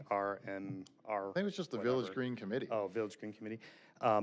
Actually located the bathrooms pretty close to where the Rockwell bathrooms would go if that project were approved. So I don't think, and it's not a very convincing argument to me, that bathrooms a few hundred feet away are not going to be used by the folks here, but they'll be used by people way over at the old theater mall. Those people, if they're going to use a bathroom way on the other side of town, they're not going to walk all the way over here. So this is still going to be a bathroom that's going to be primarily used for people just in that general area. And spending that kind of taxpayer funds right now on this project when we have a potential for something right across the street, right where it was originally proposed to be, I think that has to be explored first. And we have to kind of figure out what we're doing. I don't know, I guess I'll wait and see if there's any other comments, but I'm going to move to table this item until at least a decision on that. I would recommend to council that you have no action. That's your choice. I'll call for a motion in just a moment. Table the action and deal with the different options of this and the financial implications in closed session. I'd like to entertain a motion. Is there a motion? So moved. Second. With no motion, The table. it is now tabled and no action is taken.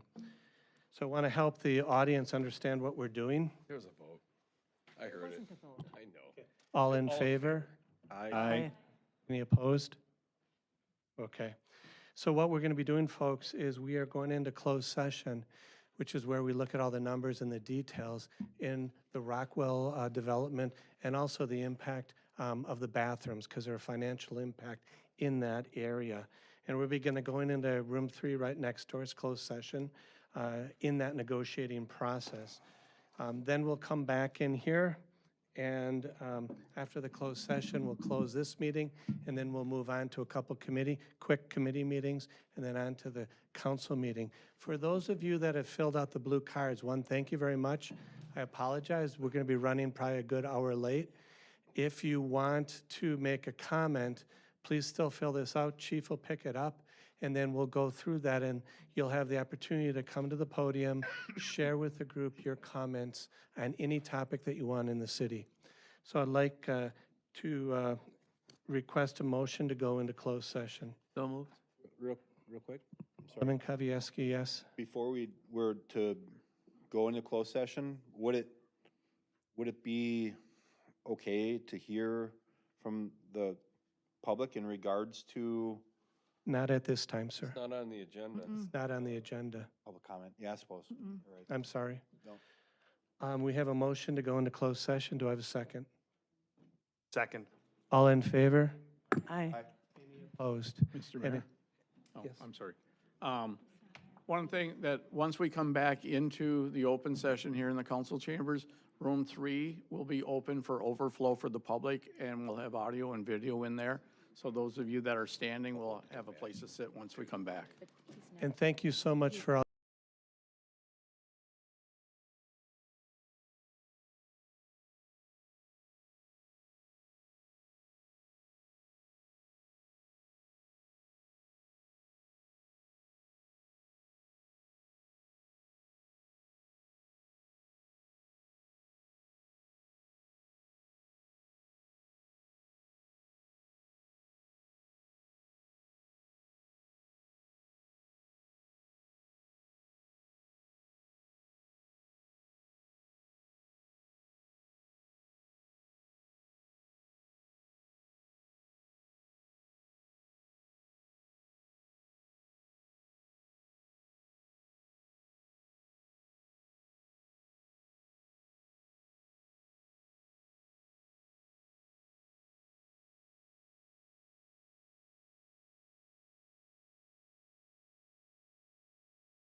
order No, the, no, no, I'm not ready yet.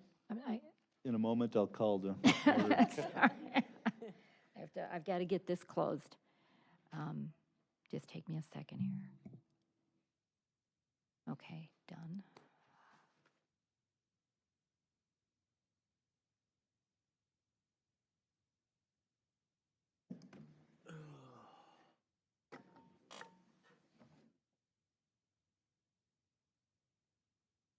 Ready?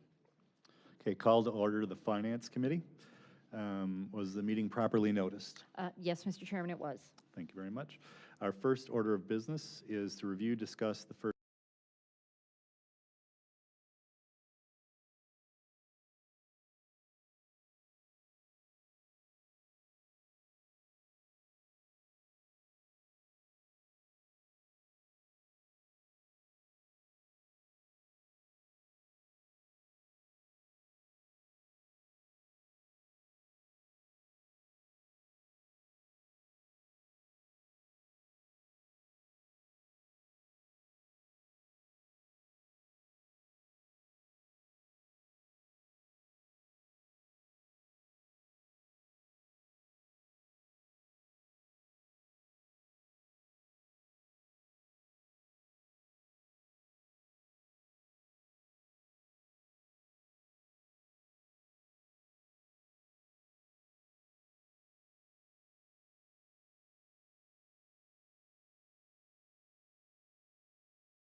Heidi Latch.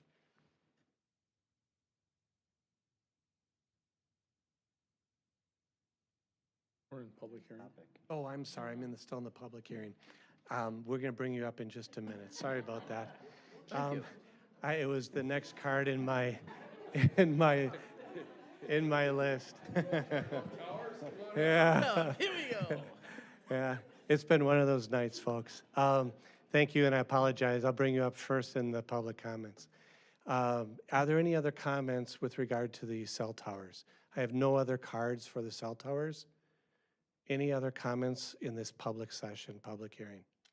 With no other comments, we are going to close the public hearing for the U.S. cell towers, which, if approved, the applicant will be allowed to construct and use the antenna for cellular purposes, which is classified as a tower antenna of any height within the zoning ordinance. Let's move on to the Prairie Creek Ridge, number 6 rezoning. Mr. Gallo. Thank you. The second and final public hearing this evening is for the Prairie Creek Ridge rezoning of the expansion lands. The general location of this, it does not have an address because it's all vacant. We called it the southwest corner of Highway K and Brown Street. This is in the northeast portion of the city, and it consists of several different properties, but it's this general area right here. It's 102 acres in size. Meadowview Elementary School, the Northeast Park is right here, St. Matthew's Church, and the bypass is here up to Highway K. So this is what it looks like right now with the zoning. This is our current zoning map. We have this area up in here is called Urban Reserve. This is that green area. And they would like to change 102 acres outlined in the blue hatch mark here to yellow, which is suburban residential. So it would be adjacent to residential on the south. Over here, we have some residential, and then we rezoned this fairly recently. This square was brought into the city, and we rezoned commercial and suburban residential. So now what we're doing is we're filling in the piece right here, which is all under the same ownership. I did ask the owner of this if he wanted to join in on this application, and he said, no, they're not ready to do that at this time. But it's 102.49 acres from UR to SR. It is consistent with the city's land use plan. We have a land use plan that shows the city's crystal ball of how every parcel should be developed in the future, and this is right out of our plan, which was approved in 2019. It does show it as the yellow color, which is suburban residential. We do have a neighborhood plan that planning staff put together with assistance from the developer as well that shows that this would be future single-family lots, and it is consistent with that. There's one area up here, this transitional area, that's undecided, but that's not part of this application. That's already been zoned yellow, suburban residential. So everything you're looking at tonight does follow this plan that we put together.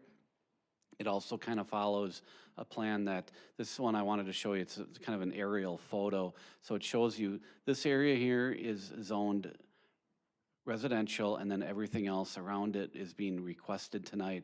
There's even master plans for the areas. This one's in the town of Oconomowoc, and this is the gentleman that did not want to come in to the city at this point or be rezoned, but it does show that it would work. So the Plan Commission recommended the zoning back on May 4th.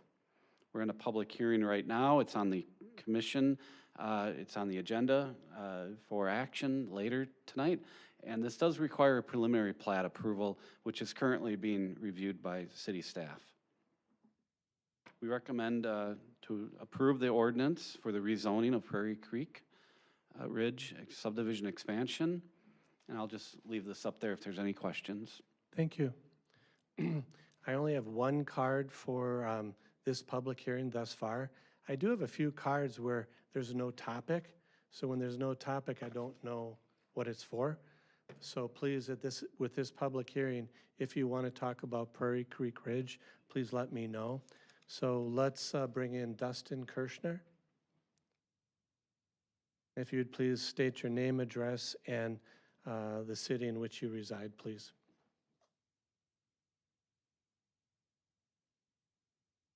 My name is Dustin Kirschner. I live at 1250 Foxwood Pass, City of Oconomowoc. So I'm one of the houses and lots that pretty much borders the next phase or the proposed section that you guys are looking at changing to suburban residential. And I just have two concerns that I would ask that you address to the developer. The first concern is always traffic in the subdivision. And I didn't ever actually get a chance to see the map. And I think if you go to the next slide, that kind of sums up some of my questions. But my main concern is where's the traffic for the another 232 homes that are supposed to go into this 102.49 acres? Where's the traffic going to come from? Right now, the main traffic comes off of Z or Lake. And I want to make sure that there's some other access points off of Highway K or of Highway P. And maybe even off the bypass at some point in time. I think the next slide showed that there was some access off some of those other roads and that all the entry point isn't going to come off of the current Lake Drive right now. So that's my first concern. The second thing is talking about, I think it's called Regional Park. And I look at when we do developments, doing everything in the corresponding sections. So the next phase looks to me like it would be the park that's supposed to go in. But we've been talking about this park for several years now, and from my understanding, we don't have the funds to continue to develop it. But I would look at this and say, why are we developing another 232 homes without developing the park, which if we were to go in order from, south to north, the park would be the next thing to be developed and not another 232 homes. So I would like you, to address that to maybe the park district or maybe even the developers. If they, have the funds for 232 homes, maybe they have some funds to contribute to this park. Thank you. Thank you very much. Do we have any other comments on this public hearing on Prairie Creek? Any other comments from the audience? I'd like to go ahead and close this part of the public hearing for the City of Oconomowoc and move on to entertain a motion to approve minutes for May 3rd, 2022. So move, Kavieski. Second, Schulpepper. All in favor? Aye. Now we're on to comments and suggestions from the audience. Hillary and, sorry about that, and Heidi.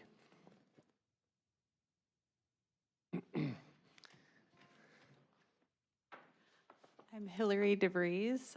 I live at N7951 Woody Lane, Exonia, and I own a building at 124 East Wisconsin Avenue in Oconomowoc. Heidi Latch. I live at 330 Thorough Drive in Oconomowoc and also own the building at 124 East Wisconsin. So we are here coming to you as business owners, building owners, volunteer board members for downtown events, and a community member who partakes along thousands of other in downtown Oconomowoc parks, boardwalks, events, and businesses on a daily basis. We are here coming to you hoping you will approve both the Rockwell development bathrooms along with the bathrooms against the Excedra building. We are here coming to you with the feeling of frustration because of the disrespect of our city by not supplying a necessity of public bathrooms to our community members and by taking advantage of businesses like ours to meet these needs for the last 10 years. We had a survey done on the average Saturday in Roots, a non-event day, and counted 30 non-customers using our bathrooms in just 1 hour. The amount of wear and tear and money we have put into our bathrooms is very disappointing. Some of you have given us advice on how to prevent this traffic from happening, locking our bathrooms being one of them. Not only is this option completely unsanitary and unrealistic for a busy cafe, we feel like it is not an option because currently there is no other option to give our community members. We understand that the Rockwell development has proposed public bathrooms in their plans. We also understand that this public bathroom would only be equipped to serve on the max 20 or 200 people a day. Clearly, this is not enough to sustain the use. That is why we are strongly advocating both bathrooms. Every other high-traffic park in Oconomowoc has bathrooms. It is unbelievable that we have gone this long without any at this park. The trees have been knocked down, the money has been allocated for years, and we can't wait any longer in hopes of another option. Realistically, the soonest the proposed bathrooms at Rockwell will be years, or years down the road, and we can't continue to have our business carry that weight. We, along with the city, brag about how lively our downtown has become. We appreciate the community members and visitors spending their time and their money downtown to keep our businesses alive, to maintain the city's liveliness. The least we can do as a city is spend some money and provide them some bathrooms. Thank you for your time. Thank you. Jason Dvorak?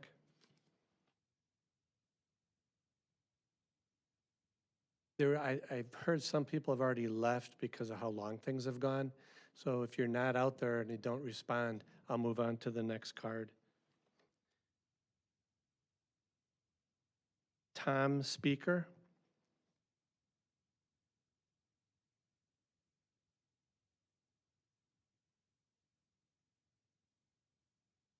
My name is Thomas Speaker, and I live at 317 South Worthington in Oconomowoc. My elder, Ms. Altman Cloth and Mr. Ellis, good to meet you. I'll be talking to you more often. I have a PhD in clinical psychology, and I've been a full-time therapist for 42 years. In graduate school, I read a study published in Psychology Today about the effect of the presence of weapons on anxiety. The subjects were alone in a classroom filling out a questionnaire about their experience of anxiety. The experimental condition was the presence of a 12-gauge shotgun unattended on a table in the back of the room.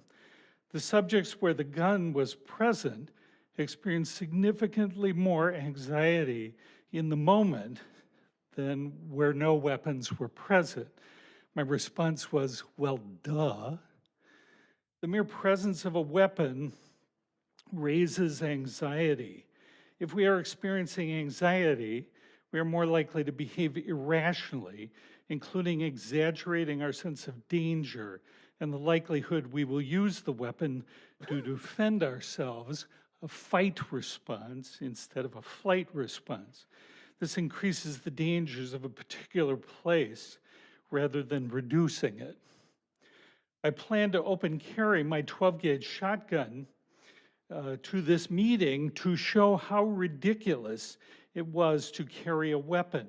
I checked with the city clerk, and while Mr. Rosick can carry a Glock with 33 bullets in it, I Googled the maximum capacity for a Glock.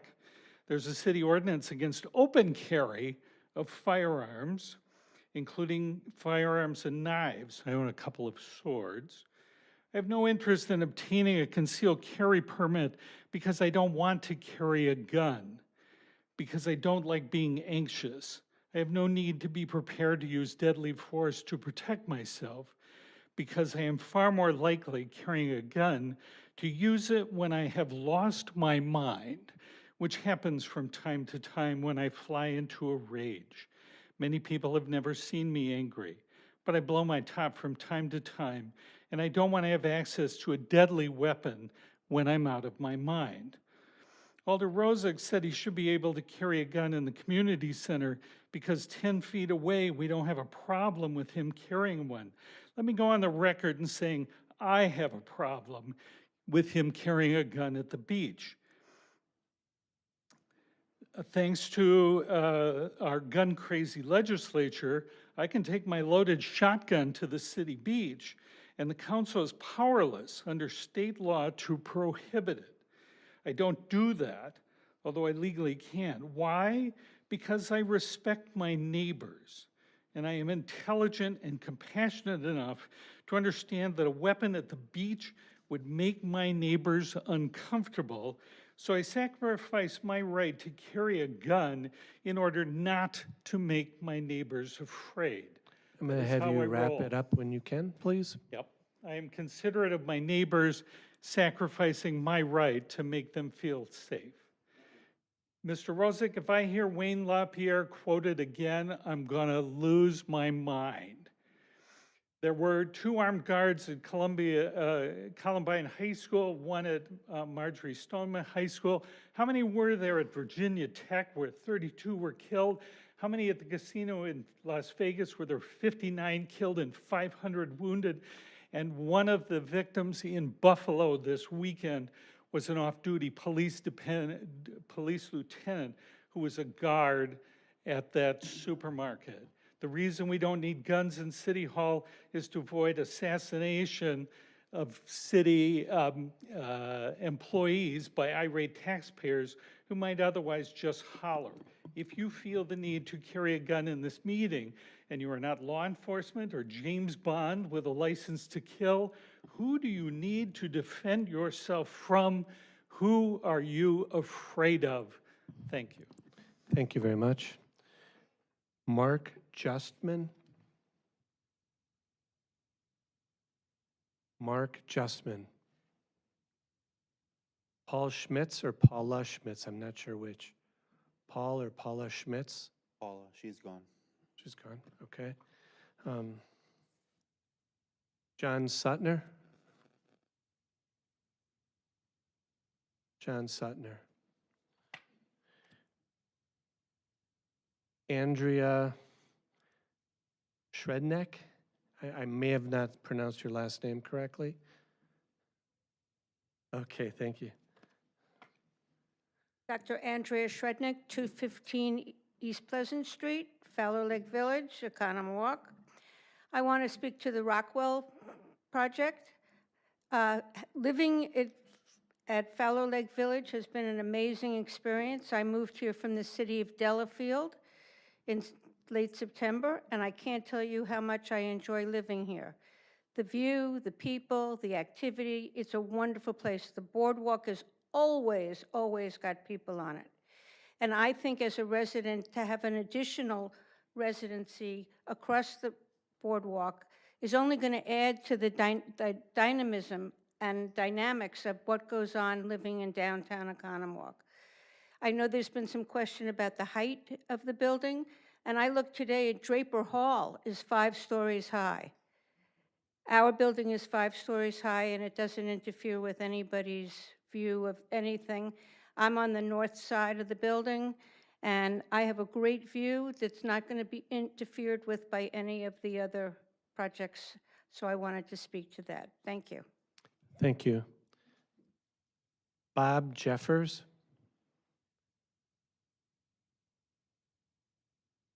Good evening.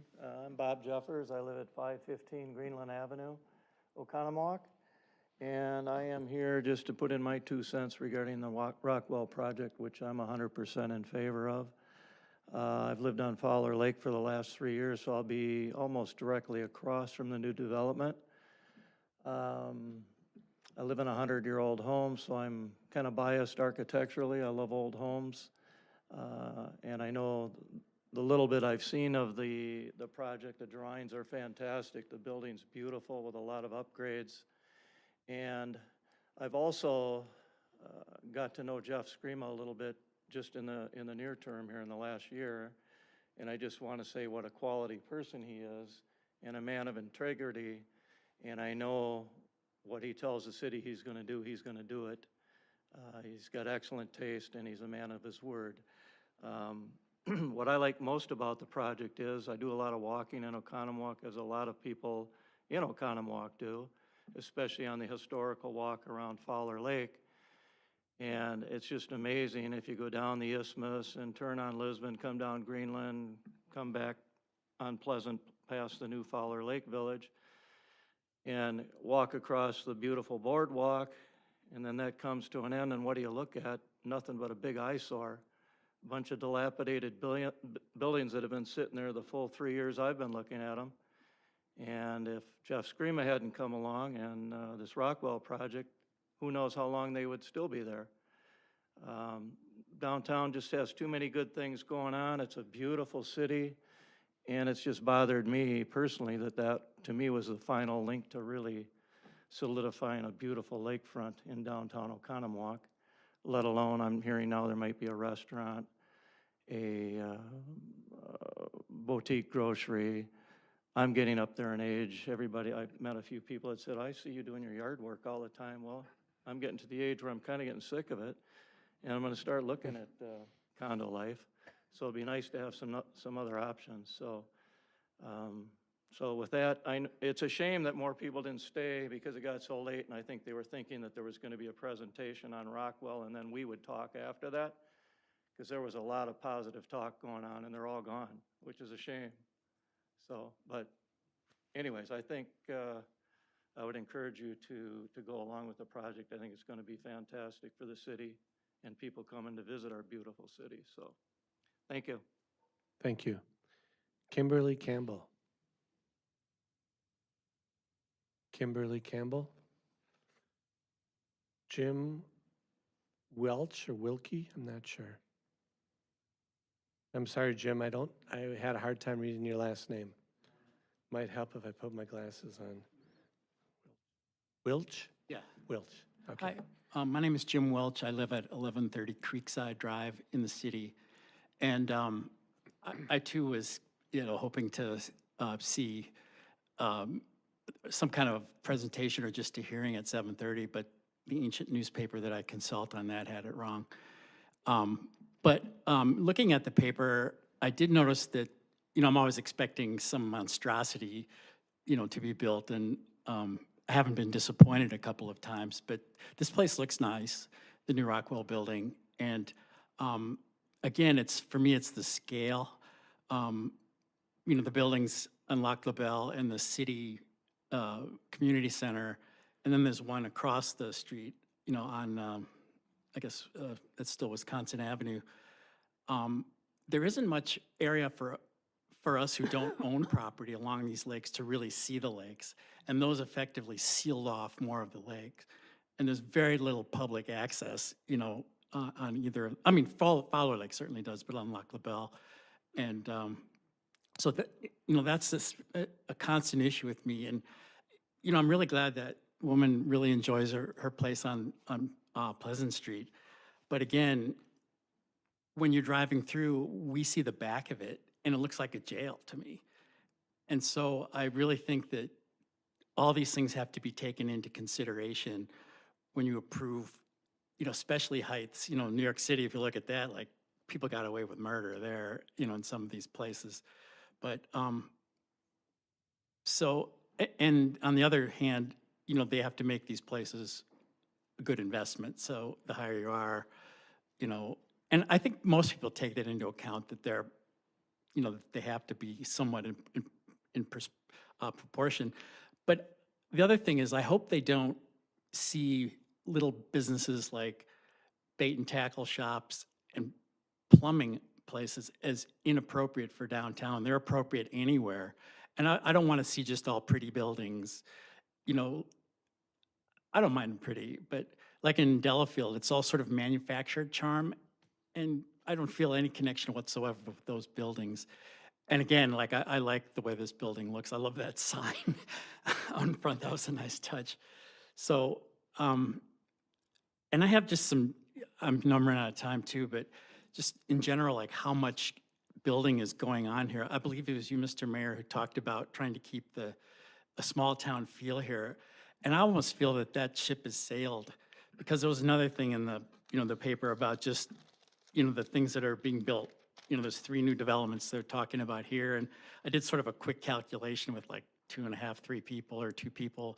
And that's 1,500 people just from these, plus what, the new development on P that they're talking about, plus these condos.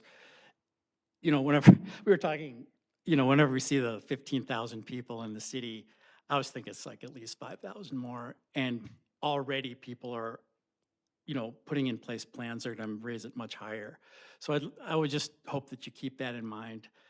And I guess finally, there's a tax base that's expanding, and the city, I believe, should start focusing on what open land there is and see what they could acquire to make it our nature city that we talk about. And I have no idea who's going to complain about this, but for example, there's that beautiful green area on Summit, which is across from the old Kmart, across Summit from the Kmart, which I hope we can just focus on that, because that is so beautiful when you come into town like that. And, one of the things I went to several years ago said, we don't want Summit Avenue to look like Blue Mound Road. And, we're kind of I think people are doing a pretty good job, but we're kind of at a point where we have to decide what that looks like, and that big green area over there would be fantastic. Thank you. If you could wrap it up, please, that would be great. Thank you. I can stop right now. No, thank you very much you for all. your Yeah. comments. Jane Hero.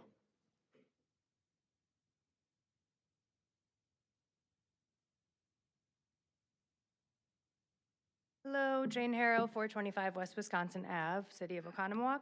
I'd first like to say that I am in support of the Rockwell development. I think it's beautiful. It is reminiscent of the Man Block building on the corner of North Lake Road and Wisconsin Ave, so I think the developer has done a really good job, kind of matching the feel of Oconomowoc. I'm not super happy about the height of it, but I understand it's a bit of a give and take in these situations, and I'm happy that they are putting in public bathrooms, hopefully extending that boardwalk, and I'm really excited about the warming house. I'd also like to comment on the vote that took place 2 weeks ago to allow guns in city-owned buildings, as I unfortunately was not able to attend. I feel it's far more likely that people will use this opportunity to intimidate those they disagree with and stifle debate than the guns might be used to intervene in some sort of attack. I feel less safe in a room full of guns and the people who feel that they need them. I feel like being free to speak one's mind, particularly in these public spaces, is more valuable relative to living in fear of random gunmen. And I must question who asked for this. Are we all accepting militarization to placate one or two loud constituents? I understand that I'm too late on this, but I wanted to express my disappointment in your decision, all 8 of you. I did send an email, thank you to Mayor Magnus and Shell Pepper, my alderman, for getting back to me. Lou, I didn't hear back from you, but I'm assuming you got it. One last thing, may I suggest that the committee of the whole meetings, or the informational meeting, whatever that was that happened before this, be held on a different night than the common council meeting, because I think a lot more people would have been here to comment on both the Rockwell development, possibly guns, and I think you should stick to your schedule. And thank you for your time. Thank you. Mark Strong.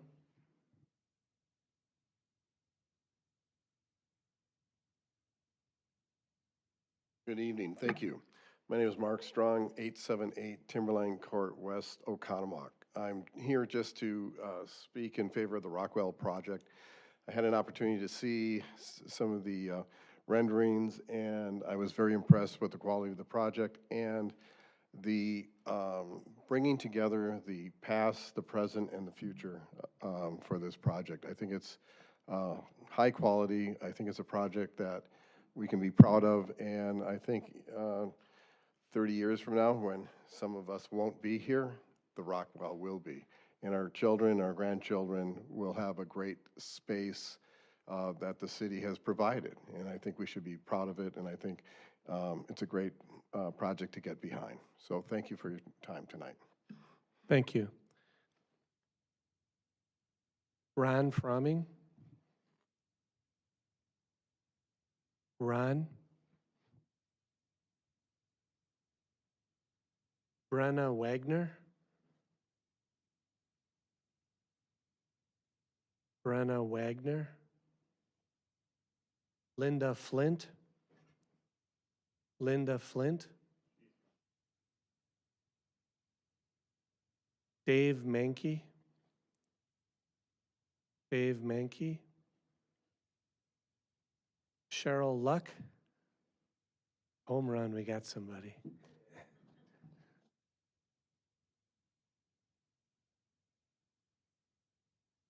Good evening. My name is Cheryl Luck. I live at 330 North Oakwood Avenue in the city of Oconomowoc. Here we go. Okay, about the new condo development, I have about 8 points. I'm just wondering why the city is giving them 18 feet of our village green. What do we get back out of that? You know, guys, we're all about the village green and, you know, being green space. Now we're giving them 18 feet so they can have additional parking.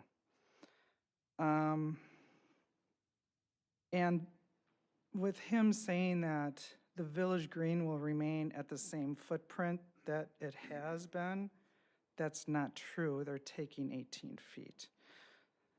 That's one point.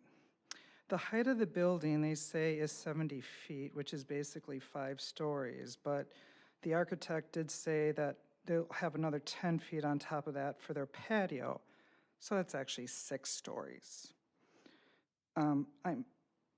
Enough is enough. I mean, in the beginning, when they were talking about buying these buildings, I was told that the project was going to be no more than 3 stories. Years ago, I've been here for 56 years.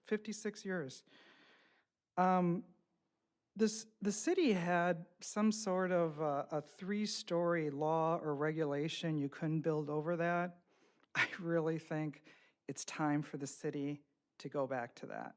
We have way too many buildings that are just way too tall. And moving forward, I think you really need to think about that and bring back that law or regulation or whatever you want to call that. As far as they're giving us additional parking with taking 18 feet away from the village green, I don't see getting any additional parking. They're going from 10 spots to 20 spots, whatever. They're also putting a restaurant in there. They're putting in 2 retail places. Plus the condos will have their guest and family parking there too. We're not getting any additional parking. Let's just make that perfectly clear. You look at the Eagles Landing, you know, that's supposed to be public parking too. That whole parking lot is full all day long. You know the condos are using it, which they should. I mean, that's fine. So the whole parking thing, that's completely off the side. My thing, maybe I missed it, but I never heard of where is the new condos construction site going to be? They're going to need a big area to put all their stuff on. Is it going to be on the village green? Are they going to rent a lot somewhere and then truck everything in? When they did the new condos over here on Lake LaBelle, they destroyed that whole road, and I thought the condos were going to pay for it, but it turned out the city paid for it. So that's something that needs to be looked at. If they are going to use the village green, then once they're done with it, are they going to redo it, regrade it, restore it? And if that's the case, then redo the sidewalks so they're at least 6 inches deep, so that vehicles can drive on it and not crack them. If developer gets their way with their 5 stories, then, or no, if the developer doesn't get their way with their 5 stories, he said that they would have to build a cheaper, less version of their building. I just think that's kind of unacceptable. I personally believe having 1 restroom on the village green is more than enough. Whether you guys approve the new developer to do it, fine, but I don't think 300 feet away from 1 restroom to another is a big walk. I mean, I think that's overdoing it. If you could wrap up, please, that would be great. Oh, sure, I'm sorry. That's okay. City should be responsible for any public restrooms and if needed, warming house, not as a bonus provided for the developer, or the developer giving that to us as a bonus. I guess that's really about it. I just think we have more than enough high-rises in our little, town that you're trying to probably do a new tagline for establishing Oconomowoc as the best small city. I don't think it really is anymore. Thank you. Thank you. Mary Claire Lancer.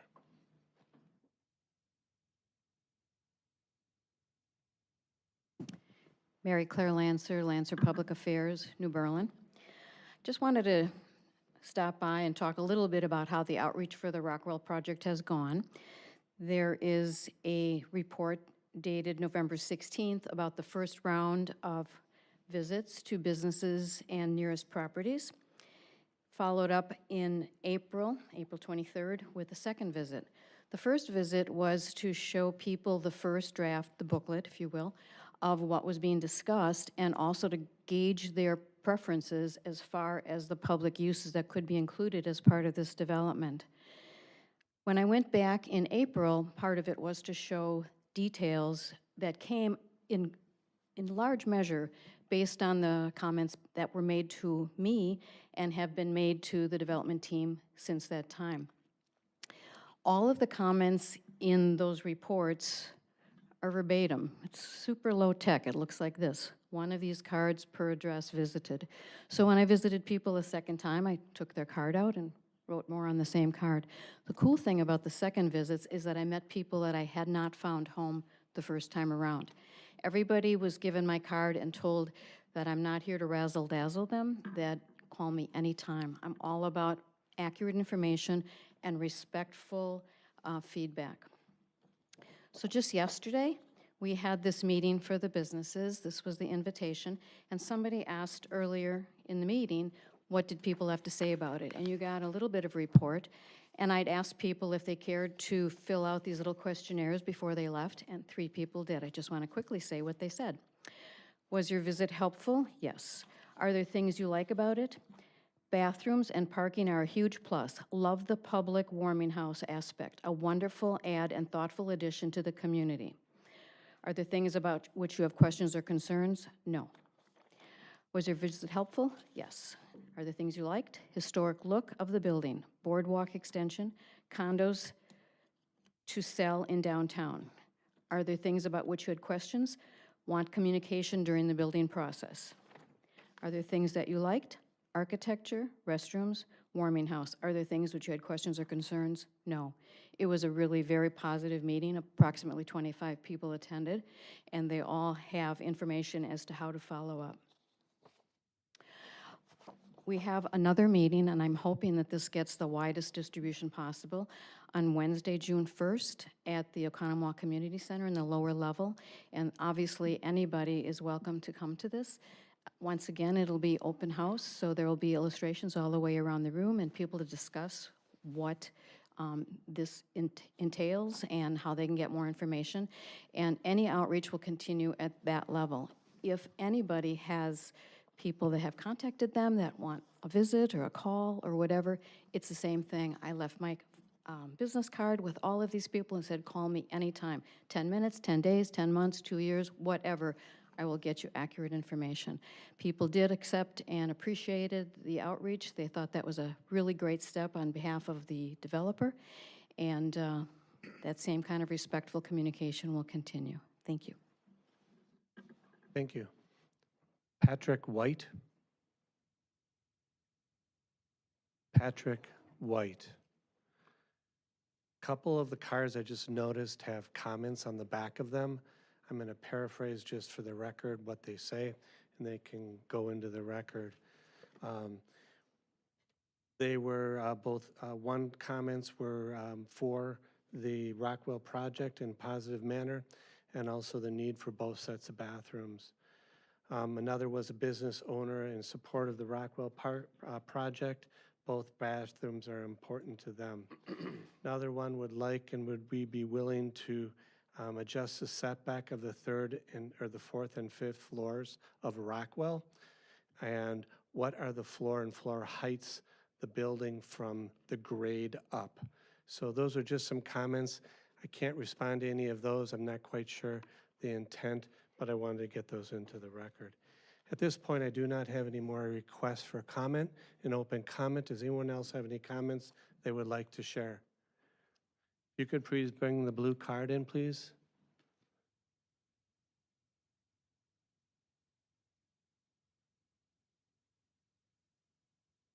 Great, thank you.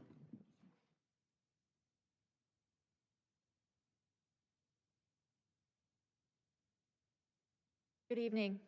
My name is Jane Owen, Box 254, Neshota. Welcome especially to the people of the city of Oconomowoc.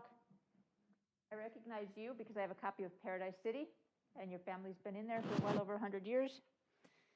I disagree with more condos in Oconomowoc. 2 stories, 5 stories, doesn't matter. First of all, as the council was told last summer, and you still haven't finished your work, you don't have an ordinance on historic buildings. So as I understand it, from Attorney Riffle, you can't do anything with buildings 50 years or older.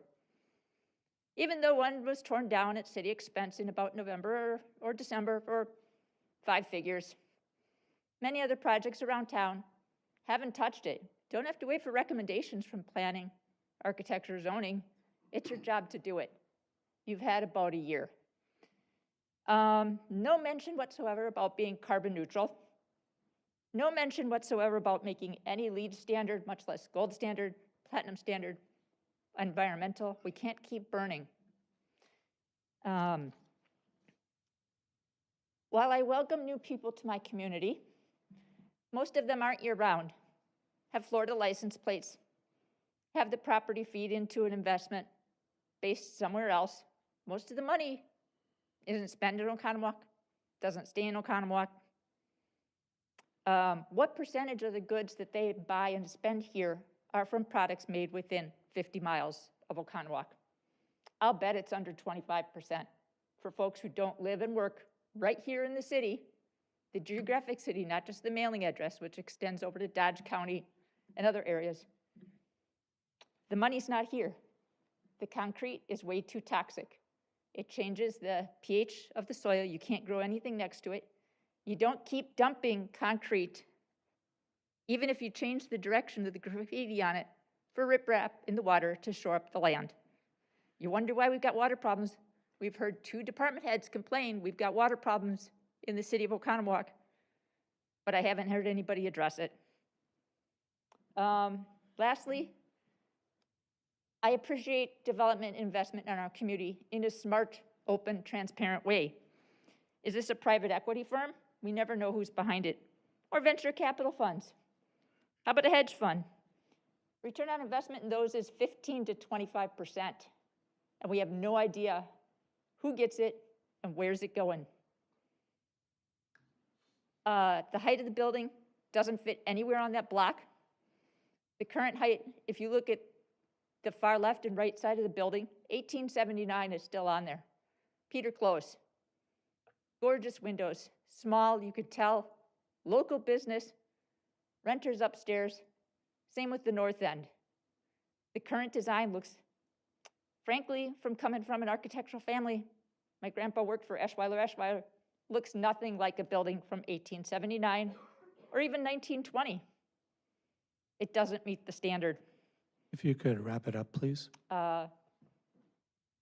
It doesn't meet the parking, doesn't meet the village green. We don't have room for more people. We need to take care of our own first, get our food back from here, stop putting so many cars and gas polluting our environment in downtown, get Oconomowoc back up to snuff, and then consider smart growth. This isn't it.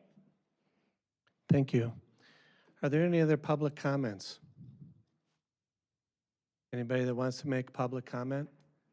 Okay. So we're going to close the session on comments and suggestions from citizen. Move on to our consent agenda items. I'd entertain a motion for items 7, A, and B. Rosick, so moved. Second, Ellis. All in favor? Aye. Let's move on to our next item, which is Plan Commission. Mr. Gallo, we're going to look at consider act on ordinance 22-01031, rezoning 102 acres, 0.49 acres, from UR Urban Reserve to SR Suburban Residential. Mr. Gallo.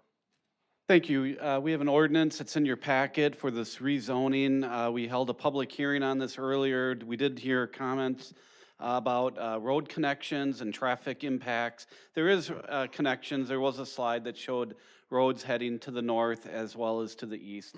So there's, we will look at that at time of the platting. There was also some comments that I received on this application that I printed out, hard copies, and put at your stations prior to the meeting, and I've put some big bubbles around it that said Prairie Creek rezoning, so you can take a look at that. I'm here to answer any questions. It is consistent with the comprehensive land use plan. The Plan Commission did recommend this to you. I want to state that even though it's a large rezoning, over 100 acres with 232 lots, these lots wouldn't be built, in 1 year. They certainly could, but the growth pattern looks anywhere from 5 to 10 years. So we will absorb these incrementally over time. So I'll be available to answer any questions. I know the applicant is in the audience as well. This is the first reading of this act on this ordinance. Any questions for Mr. Gallo or the applicant? I'll move to approve the ordinance as for rezoning and waiving the first reading. Second. Any further discussion? Call Alderman Kavieski. Waive the first. To, Waive the second reading. I'm sorry. Waive the second reading. Yeah. Yeah, that's what I meant. Call roll. What please. time is it? Not yet. No, Alderman, we have a motion and we have a second. Alderman Kavieski would like to make a comment. To address, I was just taking a look at some of the emails that you had provided. Infrastructure-wise, as this is rezoned, are there any concerns with the infrastructure associated with this area of the city and the growth that it's planned for? That has come up several times. I believe I know what the answer is, but I think it's worth Right. having on the public record. No, that's a great question. We always look at impacts to the community whenever you rezone land to a different district. So we look at water and sewer and electric. Those are the three utilities that we have. We are designing the sewer utility specific for the area plan that we did, the neighborhood plan. So there is a lift station that's going to be going in. There's a cost share that the developer will be paying that's going in the Northeast Park. And that'll be, very deep pipes that'll end up taking the sewage away. Water is fine. We have no issues with water at all. Electric is there as well. We look at roads as a utility to get the cars out of the subdivision. We'll be examining that as well with the plats when it comes in. So I'm very confident that the city can absorb all the impacts that this needs to the utilities. Alderman Rozak. Yeah, there was a gentleman here who made a comment about developing the park. We are working on developing the park. I think he left already, but Yeah, he's gone. if he listens to the thing later on, which I would encourage him to do, one of the things that development does help us do, especially these single-family homes, is park impact fees. I can't remember where we're at, but it's like $2,500 or $2,600 per lot. So you multiply that by the 200-plus homes, you're looking at $1 million plus in park impact fees that help to go to develop that park. So that would help do that along with other things. So Alderman Mulder. We did have several comments, as Lou pointed out, and people asking to not move this forward. And, it's consistent with our land use, it's consistent with our master plan. We don't have grounds to not move this forward. They have really the right to rezone this. And so we're consistent with that. It's not, we don't have the option to prevent the developer necessarily from. Alderman Is that true, Kavieski. Stan? No, can it clarify? Can that be clarified, Stan? Is it true that we're obligated to rezone this? I thought you can arbitrarily decide whether or not a plot is rezoned. There doesn't have to be a reason You for can't it. do anything arbitrarily. Okay, what is the grounds for rezoning, or for denying a rezoning of a plot? if there's a reasonable use of the property as it exists right now, you don't have to rezone. However, if your master plan has anticipated that it will be this use, you really have to have good grounds not to rezone it. There might be. Okay. Is that fair? Yep, that's good enough. Alderman Kavieski. So one of the things that you mentioned is that the lift station is being engineered and built in the Northeast Regional Park in order to help sustain the waste. I think that the community should understand, though, that infrastructure isn't there right now. It is being built in conjunction with the development. So it is keeping pace with the development because it's being built in conjunction with the development. Correct. It'll go concurrently with the development. Right. It's not upside down. So there's a perception, I think, that it's lagging behind, but it's keeping up with that. Alderman Spiegelberg. Another concern was the potential impact on the schools, so could you briefly speak on that? I meet with the schools periodically about enrollments, and they have a very thorough consultant that divides the city into various neighborhoods. The schools look forward to this because every year there's a certain number of students, but then they graduate X number of students out of the schools. So they're always looking for new families to kind of come in and start that process, because then once the kids graduate, those parents generally stay in the home, and then they become empty nesters. So they're looking for new growth to occur. It's a cycle, and it's very detailed, and they have a pretty good handle on it. The schools have been aware of this area. I've been talking about the Northeast area with the schools for, probably 5 years or more, that we've slated this as a target area for development. They built Meadowview School because of these types of development.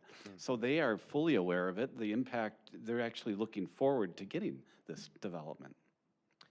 Motion has been made, it's been seconded, and includes waiving the second reading. Any further comments? Yes, one Alderman more. Kavieski. As this area continues to grow, the connectivity into the city has been something that we've discussed, the safety of pedestrian crossings, things of that nature. And I believe there are some enhancements being made to the stoplights intersection at Highway Z. So again, those things that the community brings to us as their representative, we are addressing. I think we can pay for it. For safety, for public infrastructure.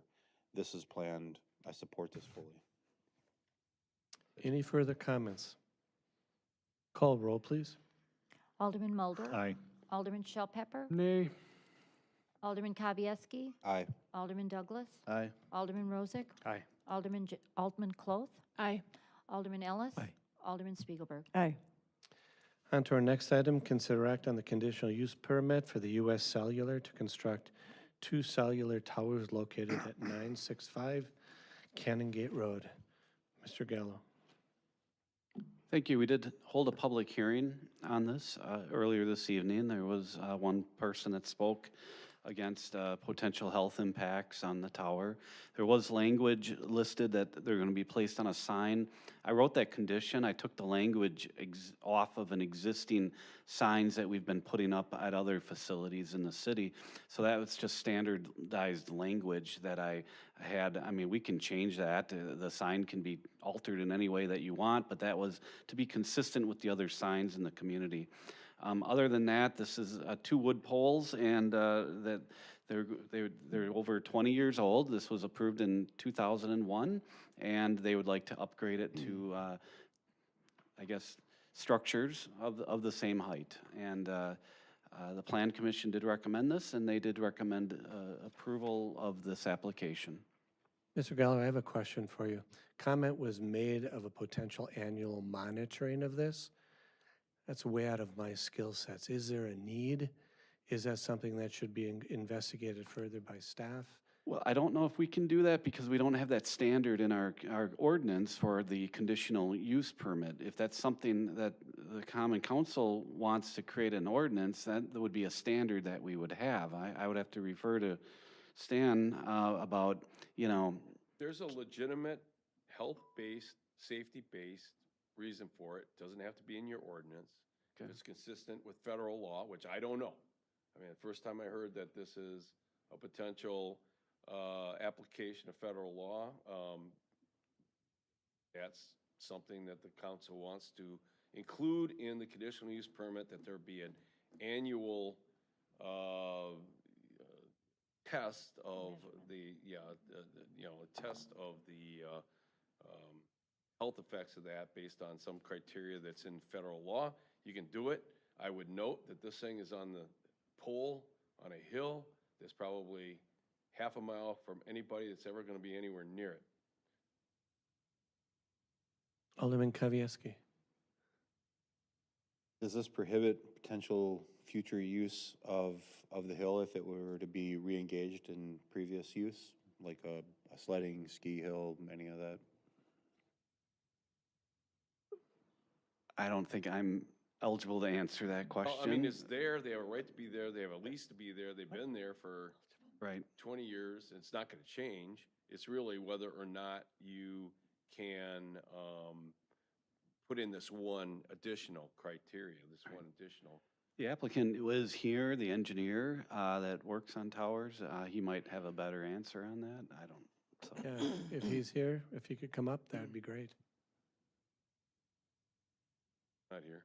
He's not here. Yeah. Crickets. He was here. So the placement of these two is in conjunction with the lease for the main tower on top? Or no? No, they're two different leases. Two different leases? Okay. Alderman Mulder. I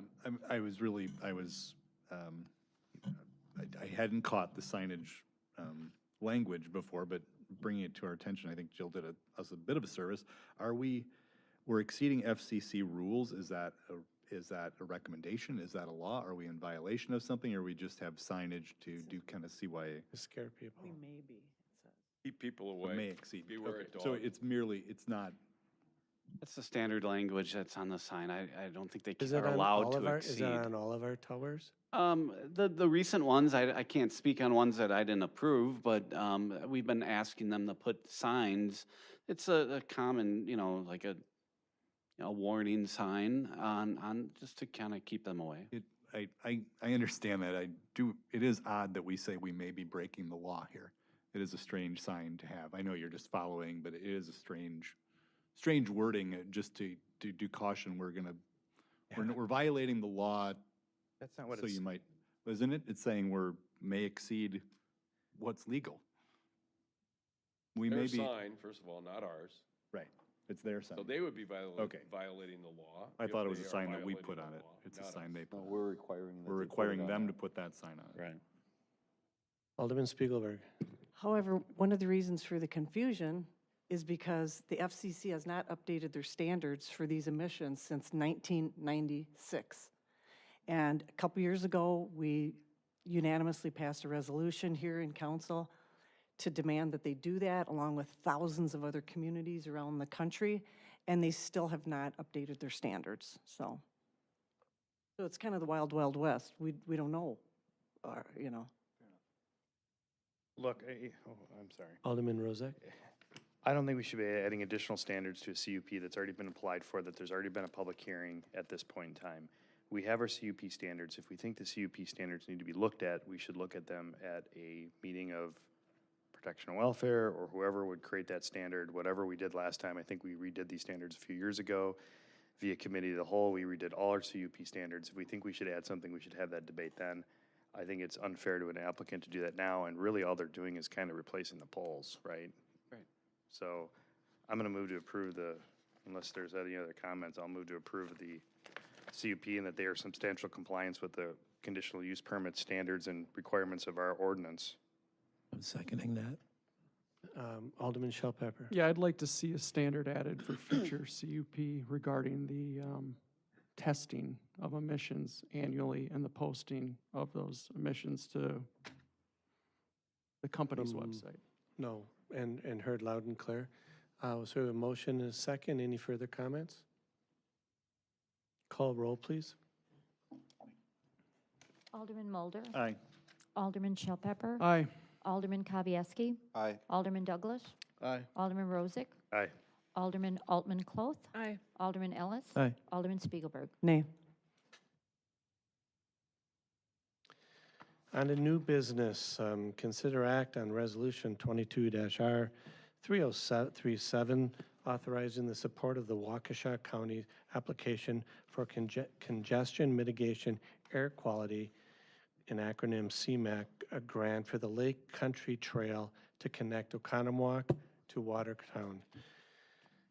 Mr. Hepner. Good evening. March Madness, Midnight Madness, and Following Lombardi again by Jason. Real quick, I'll be brief. This is something that's been talked about by the community for a long, long time, a connecting between Oconomowoc and Watertown using the We Energies right away. Over the last 6 months, we've gained some traction with help from Waukesha County and Jefferson County. So right now, Waukesha County plans to apply for the CMAQ grant. It's due on June 1st. It certainly helps the grant application if there's intergovernmental cooperation, which is what we're asking for tonight. There's no dollar commitment at this time. We do not even know exactly what the price tag is going to be on this future trail, but it is a 80-20% grant, which is great for the city, the county, and potentially the town of Oconomowoc. So tonight we're asking for your support from the council that we can add this to the application process. I assume they won't find out anything till fall, and this would be a 2023 or 2024 design with construction probably another year or two after that. So it is a long process. CMAQ grants only come around every 2 years, so that's why we're trying to get this in for June 1st. Yeah, same grant we got for the opening of the tunnel that Waukesha County did. Any comments from council, questions for Mr. Hepner? Like to entertain a motion, please? So move, Kavieski. Second, Ellis. Any further discussion? Call roll, please. Alderman Mulder. Aye. Alderman Shell Pepper. Aye. Alderman Kavieski. Aye. Alderman Douglas. Aye. Alderman Rozak. Aye. Alderman Altman Cloth. Alderman Ellis. Aye. Alderman Spiegelberg. Aye. Thank you. Next up is Mr. Duffy. Consider act on Resolution 22-R 3038, authorizing the CDA to establish boundaries, prepare a redevelopment plan, and designate the Rockwell Partners land on North Main Street blighted and in need of redevelopment. Mr. Duffy. As you heard this evening, based on the presentation for Rockwell Partners and the interest in redeveloping our community and continuing to further our downtown plan, this is one element to be able to do that as policymakers. This would be the first step. In order for us to start the process through the CDA, they always need to ask your permission to create a redevelopment plan. That redevelopment plan essentially gets to the next step, which would be your decision to enter into or create a tax increment financing project plan. So this is along the start of the process, and this in order to create that TIF project plan.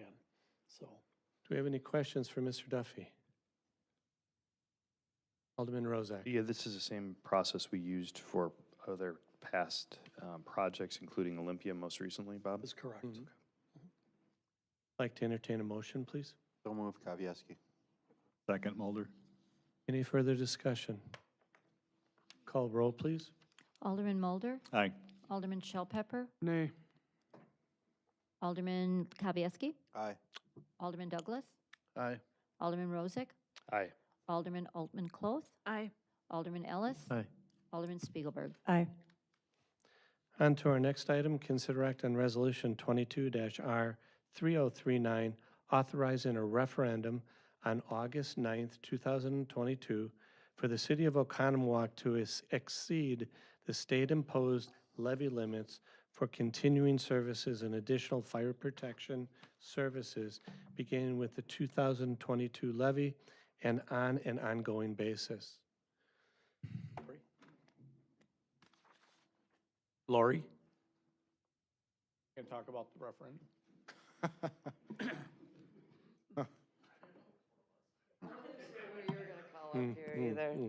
So you want me to speak to the change on the resolution that's in the packet? Yeah. So in your packet, the resolution that was there on your desk are just a couple of minor changes. I've been working with Brad and the Department of Revenue to put this resolution together. And you'll see on the first page of the one I gave you in red are the words that she wanted changed. So really in the third paragraph, I just needed to remove the words plus new debt service.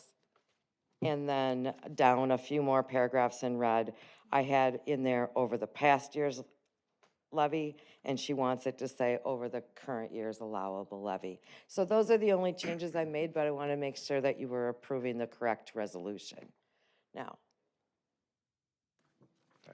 Now, Brad, thank you.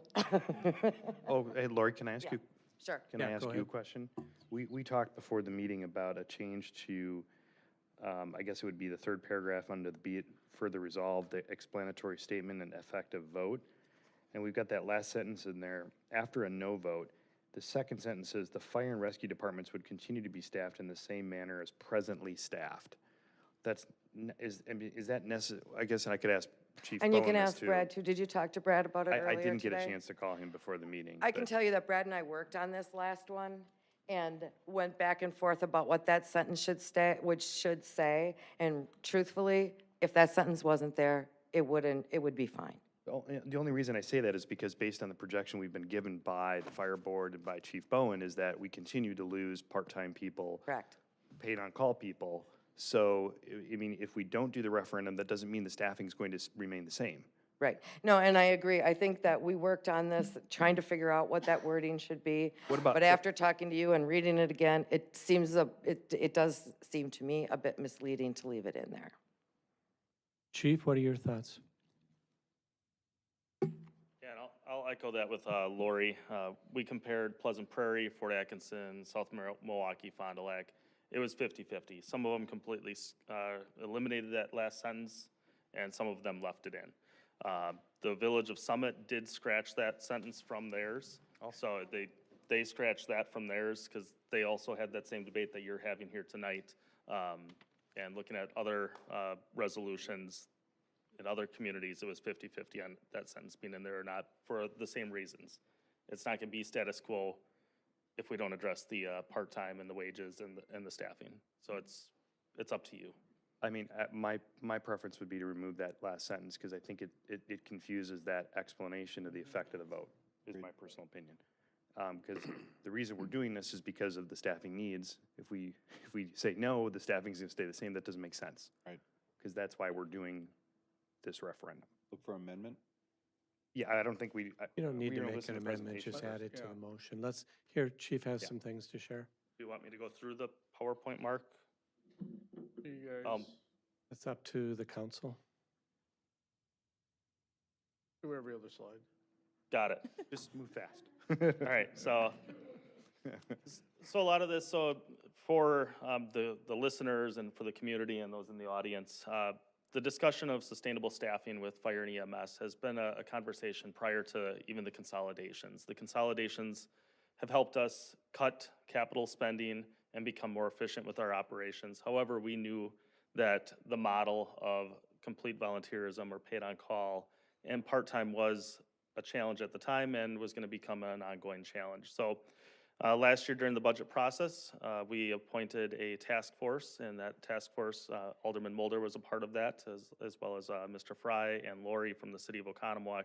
All municipalities had one elected official at least, as well as other municipal staff on this task force to evaluate that and bring forward a recommendation. So Western Lake serves 11 communities in 3 counties and a total of 54,000 residents. Fire protection services are served to 7 of those 11, and the other 4 in Dodge and Jefferson County also have their own fire departments, so we only provide the EMS services to them. 2021, we responded to 74% more calls for service than in 2017. And when we look at a historical number as well, going back the last 10 years, we've seen our 911 calls for service increasing at a rate of about 12% annually. As a result of that growth and the decline of staffing, we've seen our response times for fire apparatus to arrive on the scene of a fire increase to 11 minutes and 14 seconds. that does not meet the NFPA national standards, the City Managers Association standards, et cetera. We've seen the biggest challenge that we've seen is over the last 20 years, paid on call and volunteerism has decreased 69%. That's here at the local level. The number of individuals serving on the fire department as firefighters and EMTs that live here has dropped 69% in the last 20 years. On average, we end up waiting 5 to 7 minutes for paid on call staff to arrive at the station because they have to drive from their homes through normal traffic to get to the station before we have a full crew to respond in a fire apparatus. The task force brought forward a recommendation to add 33 additional full-time firefighter paramedics to the district. That would be 11 additional staff members per shift spread between the 6 different stations. What that would do is allow us to respond with both a fire truck and an ambulance to incidents immediately. We would also add 3 battalion chiefs, which is the shift supervisors, the incident commanders. They handle the day-to-day operations and large-scale incidents. The 15 interns we currently have, last year the Department of Labor ruled that interns need to be paid at least minimum wage, and that is an unbudgeted expense, and this year we're utilizing fund balance to cover that. The last 2 items was a full-time administrative assistant to handle the accounting and the finance of the district and operations. And lastly, with the development and the relations with our developers, businesses, et cetera, as a fire inspector, as we're required to do occupancy inspections annually by the state. Community need, our wages for our part-time staff are below the wages of other markets here in the community. We drove around Aldi Stockers over $16 an hour. Kroger Roundies were over $25 an hour for other part-time jobs that don't require certifications. What this would do, this referendum would bring our part-time wages up to a competitive market with other fire departments as well as businesses here in the community. Overall, our challenge, we cannot recruit enough paid on call and enough part-time employees to keep up with the demand. More and more individuals that are entering this at the high school level. We work with the high schools. We have got 12 Explorers right now, which are high school students that are looking to get into fire and EMS. Most, not all, individuals that enter the training are looking to make this a career. Compared to 20 years ago, it was a little different. Funding sources, our current budget is about 51% funded by tax levy. The rest is all external revenues. And comparatively, on the right-hand side, the district's cost on the tax levy is one of the lowest in comparison. So we looked at other communities locally and other joint districts on the amount per resident on the tax levy. And what this referendum would do is move us to the statewide average, the middle of the road. That's the breakdown of the various costs of the $6.3 million with the positions being added. We've covered that as part of our meetings on March 9th as well as last month. Additional funds based on the district's funding formula, which is based on call volume, population, assessed value of property, as well as assessed value of land, is the breakdown for each community and the respective cost share of the $6.3 million. The city of Oconomowoc is $2,238,470. We completed a community survey. Mailer was sent out based on a mailing list received by the municipalities, and we requested input from our residents. We asked about their opinion on a wheel tax to cover that cost, and the city of Oconomowoc's rate would be $123 per vehicle. The other option that we evaluated was a referendum to increase the property taxes, and the city of Oconomowoc's increase on a $100,000 house is $80.10. The $100,000 is used, so it's an easy calculation for individuals with a 200, a 400, et cetera. Community survey, all of our materials reference past materials that were utilized, so this is a copy of the survey that was sent out. It was also an educational piece, as many of our residents were unaware of these statistics and the challenges that we're facing. Overall support for the whole district came in at 62% of respondents being in favor of a referendum, and here in the city of Oconomowoc, 66% of residents being in favor of a referendum. So tonight you're discussing the resolution. This is not a commitment to the budget. This is a resolution to proceed with a referendum. On the screen before you is the referendum question. that would be asked on the August 9th ballot. Was Any I- questions for Chief?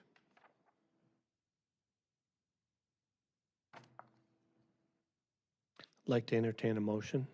So move, Kavieski. Actually, Did I'm you gonna want, rescind Oh, that yeah, because we are looking to Rescinded. do, yeah, I was it was such a great presentation, I wasn't paying attention to yeah, what I had to do. we're gonna look for To an rephrase it, Alder? amendment to the, Yeah, I'd like to make an amendment to the resolution, just removing the second sentence of the third paragraph under the "be it further resolved" section. And that sentence reads, "The fire and rescue departments would continue to be staffed in the same manner as presently staffed," to remove that sentence. this motion has been made. Is there a second? second, Kavieski. Any further discussion? Call roll, please. Alderman Mulder? Aye. Alderman Shell Pepper? Aye. Alderman Kavieski? Aye. Alderman Douglas? Aye. Alderman Rozak? Aye. Alderman Altman Cloth? Aye. Alderman Ellis? Aye. Alderman Spiegelberg? Aye. Next item is mayoral appointments to Common Council. We had one appointment for today. That applicant was not able to stay the length of the meeting, and I would recommend that we take no action on item 10A without objection. Move on then to any staff reports. There are no further staff reports. Do we have any reports or comments from aldermen? With no comments from the aldermen, we have no comments from the mayor. I'd like to take a motion to adjourn. So moved. Second. All in favor? Aye. Thank you, everybody, for saying.